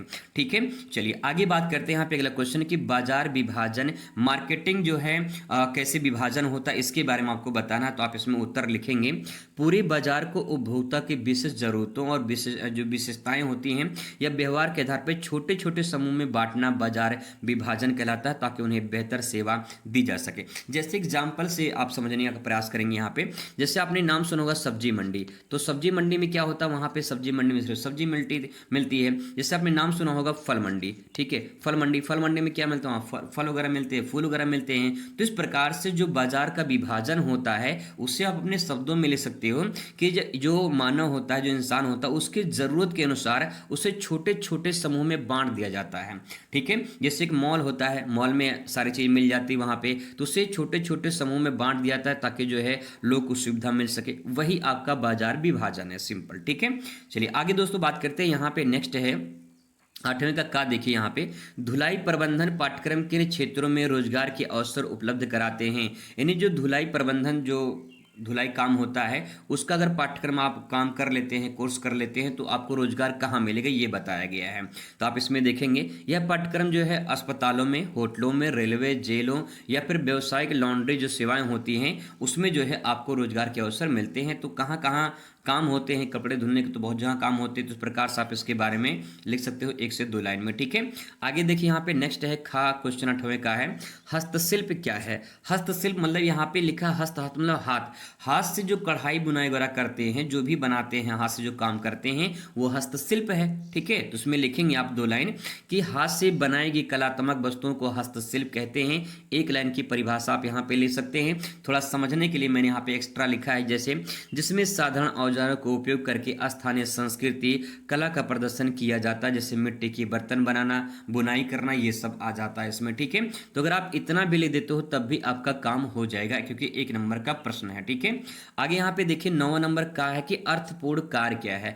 अर्थपूर्ण काम का मतलब होता है, यहाँ पे अर्थ मतलब यहाँ पे धन से संबंधित है। ठीक है, अर्थ का मतलब धन होता है। अर्थशास्त्र एक सब्जेक्ट होता है जिसमें अर्थ का मतलब धन होता है। तो यहाँ पे अर्थपूर्ण सेंटेंस लिखा गया, मतलब धन संबंधी काम होने की बात कही जा रही है। अब इसमें आप लिखेंगे ऐसा कार्य जो व्यक्ति को मानसिक संतुष्टि दे, समाज के लिए उपयोगी हो, जिससे पूरी जिम्मेदारी और उद्देश्यों के साथ किया जाए, उसे अर्थपूर्ण कार्य कहा जाएगा। यानी आप ऐसा काम करो जिससे आपको संतुष्टि होना चाहिए, समाज का भला होना चाहिए, तो ऐसे काम को हम अर्थपूर्ण काम कहते हैं। कि नहीं उसका कोई मतलब निकले, जो आप काम कर रहे हैं उसका कोई मतलब निकले। ठीक है, तो उसका कोई अर्थ निकलना चाहिए। ठीक है, आगे यहाँ पे बात करते हैं। नेक्स्ट है कोडेक्स एलिमेंट्रियस क्या है। कोडेक्स एलिमेंट्रियस के बारे में आपसे पूछा जाएगा, तो आप इसमें लिखेंगे कोडेक्स एलिमेंट्रियस का अर्थ है खाद्य संहिता या खाद्य मानकों का संग्रह। यानी इसी सिंपल भाषा में कहें, जैसे खाद्य संहिता या खाद्य मानक का मतलब होता है कि कुछ क्या सभी प्रोडक्ट में एक्सपायरी डेट होता है।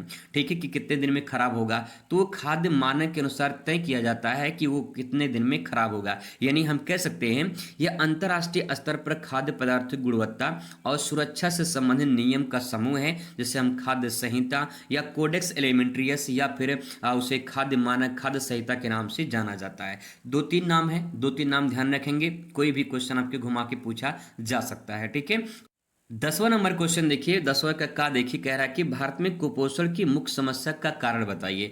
तो आप यहाँ पे 2 कारण बता सकते हैं, यहाँ पे 1 कारण बता सकते हैं, या फिर इसे कहानी की तरह भी आप इसे प्रेजेंट कर सकते हैं। जैसे कि भारत में कुपोषण के मुख्य कारण गरीबी, शिक्षा और जागरूकता की कमी, शुद्ध पेयजल का अभाव, संतुलित आहार नहीं मिलना, इसके कारण जो है कुपोषण होता है। तो आप यहाँ पे 3-4 पॉइंट लिखे गए हैं, उसमें से 1-2 ले देंगे तभी आपका काम हो जाएगा, 1 नंबर आपको यहाँ पे मिल जाएगा। ठीक है, अगला प्रश्न यहाँ पे धुलाई का आलोडन विधि क्या है। आलोडन विधि या आलोदन विधि, बात एक ही है यहाँ पे। तो ये आलोदन विधि क्या है, ऐसा क्वेश्चन देखने को मिल सकता है। तो यहाँ पे लिखेंगे आप लोग, यह वॉशिंग मशीन में इस्तेमाल होने वाली विधि है जिसमें एक आलोडन कपड़े में पानी को जो है साबुन को तेज से घोल करके जो है घुमाता है और हिलाता है, जिससे रगड़ करके जो है जो गंदगी होती है वो साफ हो जाती है। यानी जो वॉशिंग मशीन होती है, उस वॉशिंग मशीन में जो है एक गोल चक्कर टाइप का होता है, वही घूमता है और कपड़े को पूरा घुमाता है, और उससे क्या होता है पूरा निरमा वगैरह जो उसमें रहता है, वॉशिंग पाउडर रहता है, वो सब उसी से साफ हो जाता है। तो इसमें इसी विधि को आलोडन विधि कहा जाता है। ठीक है, इसके बाद शुरुआत होता है यहाँ पे लघु उत्तरीय प्रश्न। जब आप इसका उत्तर लिखेंगे तो 4 अंक आपको यहाँ से मिलेंगे। कम से कम आधा पेज में तो उत्तर लिखेंगे और आप ज़्यादा से ज़्यादा 1 पेज में पूरा आंसर कंप्लीट कर देंगे। ठीक है, यहाँ पे कुछ इस प्रकार से क्वेश्चन पूछा जाएगा, जैसे कि बाल श्रम को रोकने के उपाय सुझाव दीजिए, नैदानिक पोषण की शिक्षा का उद्देश्य बताइए, भारत में चल रहे कुपोषण के कार्यक्रम का उल्लेख कीजिए, सूचना संचार प्रौद्योगिकियाँ विकास के भावी वाहिका हैं, इस पर टिप्पणी लिखिए, और युवाओं के लिए किस प्रकार कार्यक्रम श्रम प्रयुक्त होते हैं, इस पर जो है आपको लिखना है। तो आइए फटाफट इसका सरल शब्दों में उत्तर देखने का प्रयास करते हैं। क्वेश्चन की बाल श्रम रोकने के उपाय और सुझाव दीजिए। बाल श्रम यानी जो बच्चे होते हैं जो काम करते हैं उसके बारे में आपको बताना है और रोकने के उपाय बताना है। इसमें लिखेंगे बाल श्रम एक सामाजिक अपराध है या अभिशाप कह सकते हैं, जिससे रोकने के लिए निम्नलिखित उपाय किए जा सकते हैं। इसमें पहला पॉइंट आप लिखोगे शिक्षा का प्रसार। अगर शिक्षा का प्रसार किया जाए तो शायद बाल श्रम को रोका जा सकता है, जिसमें 6 से लेकर 14 वर्ष के बच्चों को निःशुल्क और अनिवार्य शिक्षा जो है आरटीई के तहत जो है वो कड़ाई से लागू करना चाहिए। तो यहाँ पे बच्चे जो होते हैं इसी उम्र में जो है काम करना शुरू कर देते हैं, ठीक है। तो यहाँ पे इसको रोकने की ज़रूरत है, ठीक है। आगे बात करते हैं। यहाँ पे दूसरा क्वेश्चन है गरीबी उन्मूलन। गरीबी उन्मूलन का मतलब यहाँ पे क्या है कि गरीबी को समाप्त करना, यानी परिवार की आर्थिक स्थिति सुधारने के लिए सरकारी योजनाओं को लाभ उन तक पहुंचाना ताकि उन बच्चों को काम पर ना भेजना पड़े, ठीक है। नेक्स्ट है कठोर कानून अपनाने चाहिए, यानी बाल श्रम को रोकने वाले नियोक्ताओं पर भारी जुर्माना लगाना चाहिए और कड़ी कार्रवाई जो है करनी चाहिए। अगला यहाँ पे जागरूकता अभियान चलाना चाहिए। समाज को बाल श्रम को दुष्प्रभाव और बच्चों के अधिकारों के प्रति जागरूक करना चाहिए, तो ताकि जो है कहीं न कहीं जो बाल श्रम है उसको रोका जा सके, ठीक है। अगला क्वेश्चन यहाँ पे है कि नैदानिक पोषण क्या है, उसके शिक्षा के उद्देश्य क्या है, ये आपको बताना है। तो नैदानिक पोषण में आप यहाँ पे लिखेंगे नैदानिक पोषण का मुख्य उद्देश्य बीमारी के दौरान मरीजों के स्वास्थ्य को सुधार लाना है और उसके प्रमुख लक्ष्य जो है इस प्रकार से यहाँ पे दिए गए हैं। तो आप इसमें लक्ष्य जो है इस प्रकार से लिख सकते हो, जैसे कि बीमार व्यक्ति को पोषण संबंधी आवश्यकताओं को आकलन करना है, यानी जो क्या क्या उसको खिलाना है, क्या क्या जो है उसे पिलाना है, ये सब जो है उसका देखरेख करना है। नेक्स्ट है बीमारी के प्रकार के अनुसार उपचारात्मक आहार उसको तैयार करना है, उन्हें ऐसा आहार देना है जो बीमारी के अनुसार जो डॉक्टर ने सलाह दिया हो, ठीक है। नेक्स्ट है मरीजों के शरीर में पोषक तत्व की कमी को दूर करना और रिकवरी के लिए उसे तेज करने के लिए जो है पोषक तत्व देना चाहिए, ठीक है। नेक्स्ट है भविष्य में होने वाली स्वास्थ्य जटिलताओं को रोकना, यानी भविष्य में कोई ऐसी खतरा ना हो भविष्य में, उसको जो है उस प्रकार से उसको पोषण वगैरह देना चाहिए, उसकी देखरेख करना चाहिए। नेक्स्ट है मरीज और उसके परिवार को सही खान पान आदतों के बारे में शिक्षित करना चाहिए ताकि भविष्य में कोई ऐसी दिक्कत परेशानी ना हो। जो भी बीमारी होती है वो ज़्यादातर बीमारी खाने पीने से होती है, तो खाना पीना अगर सुधर जाएगा तो शायद कुछ स्वास्थ्य और सुधर सकता है, ठीक है। 13 नंबर क्वेश्चन है कि भारत में चल रहे कुपोषण कार्यक्रम का उल्लेख कीजिए। कुपोषण कार्यक्रम ऐसे कौन कौन से चल रहे हैं उसके बारे में आपको बताना है। तो आप यहाँ पे उत्तर लिखेंगे भारत सरकार कुपोषण को दूर करने के लिए कई महत्वपूर्ण कार्यक्रम चलाए हैं। तो यहाँ पे कौन कौन से कार्यक्रम चलाए उसके बारे में यहाँ पे बात करेंगे। पहला यहाँ पे है ICDS यानी एकीकृत बाल विकास सेवा। इसमें आप लिखेंगे यह बच्चों और गर्भवती महिलाओं और धात्री माताओं को पूरक आहार और टीकाकरण प्रदान करता है। तो ये जो है एकीकृत बाल विकास सेवा है। अगला पॉइंट यहाँ पे पोषण अभियान। इसमें आप लिखेंगे कि इसका लक्ष्य बच्चों और महिलाओं में स्टंटिंग, अल्पोषण और एनीमिया को कम करना है। नेक्स्ट है PM पोषण यानी मध्याह्न भोजन योजना, जो बच्चों को प्राइमरी स्कूल वगैरह में मिलता है। यहाँ पे आप लिखेंगे कि स्कूलों में बच्चों को पका हुआ पौष्टिक भोजन देना ताकि उनकी उपस्थिति बढ़े और कुपोषण जो है वो दूर किया जा सके। अगला है एनीमिया मुक्त भारत। इसमें लिखेंगे आयरन और जो है फेलिक एसिड की गोलियों को वितरण के माध्यम से खून की कमी को दूर करना। नेक्स्ट है विटामिन ए के अनुपूरक कार्यक्रम, यानी बच्चों को अंधेपन से बचाने के लिए विटामिन ए की खुराक देना जरूरी है। तो इस प्रकार से कुछ ऐसे कार्यक्रम चलाए जाते हैं सरकार की तरफ से। 14 नंबर क्वेश्चन है कि सूचना संचार प्रौद्योगिकी यानी ICT विकास के भावी यानी भविष्य में वाहिका यानी ऐसा साधन है जिसके बारे में हमें यहाँ पे टिप्पणी लिखना है। तो यहाँ पे आप लिखेंगे सूचना और संचार प्रौद्योगिकी जैसे इंटरनेट, मोबाइल फोन, रेडियो विकास की गति को तेज करते हैं और विकास की गति को तेज करते हैं क्योंकि। तो आप यहाँ पे लिखेंगे इसके बारे में थोड़ा सा।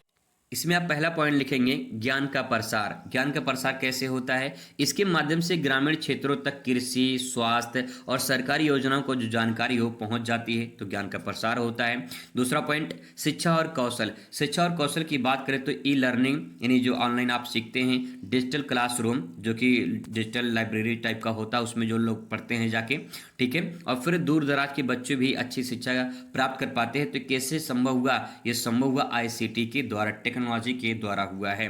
आगे इसमें है नेक्स्ट पॉइंट है आर्थिक सशक्तिकरण। आप इसमें लिख सकते हो कि छोटे व्यवसायी, शिल्पकार और अपने उत्पादों को ऑनलाइन बाजार में बेच सकते हैं। ये भी कहें कि आईसीटी के द्वारा ही तय हुआ है। ई गवर्नेंस मतलब इसमें लिखेंगे कि सरकार जो है वो सेवाओं को पारदर्शी बनाती है और भ्रष्टाचार जो है इससे कम होता है। अतः आईसीटी भविष्य के लिए जो है वो मुख्य आधार माना गया है। इस प्रकार से ले देंगे, लास्ट में आपका काम हो जाएगा। नेक्स्ट क्वेश्चन आपके सामने है, युवाओं के लिए किस प्रकार का कार्यक्रम प्रयुक्त होते हैं। तो युवाओं के लिए किस प्रकार के कार्यक्रम प्रयुक्त होते हैं उसके बारे में आपको यहाँ पे लिखना है। तो इसमें लिखेंगे कि युवाओं को देश की मुख्य धारा से जोड़ने के लिए उनको जो है कौशल विकास सिखाया जाता है या फिर बहुत सारे कार्यक्रम चलाए गए हैं। जैसे कि पहला पॉइंट आप इसमें लिखेंगे राष्ट्रीय सेवा योजना यानी एनएसएस इसे बोलते हैं। छात्रों में सामुदायिक सेवा, व्यक्तित्व विकास की भावना पैदा करना, ये इसका उद्देश्य है एनएसएस का।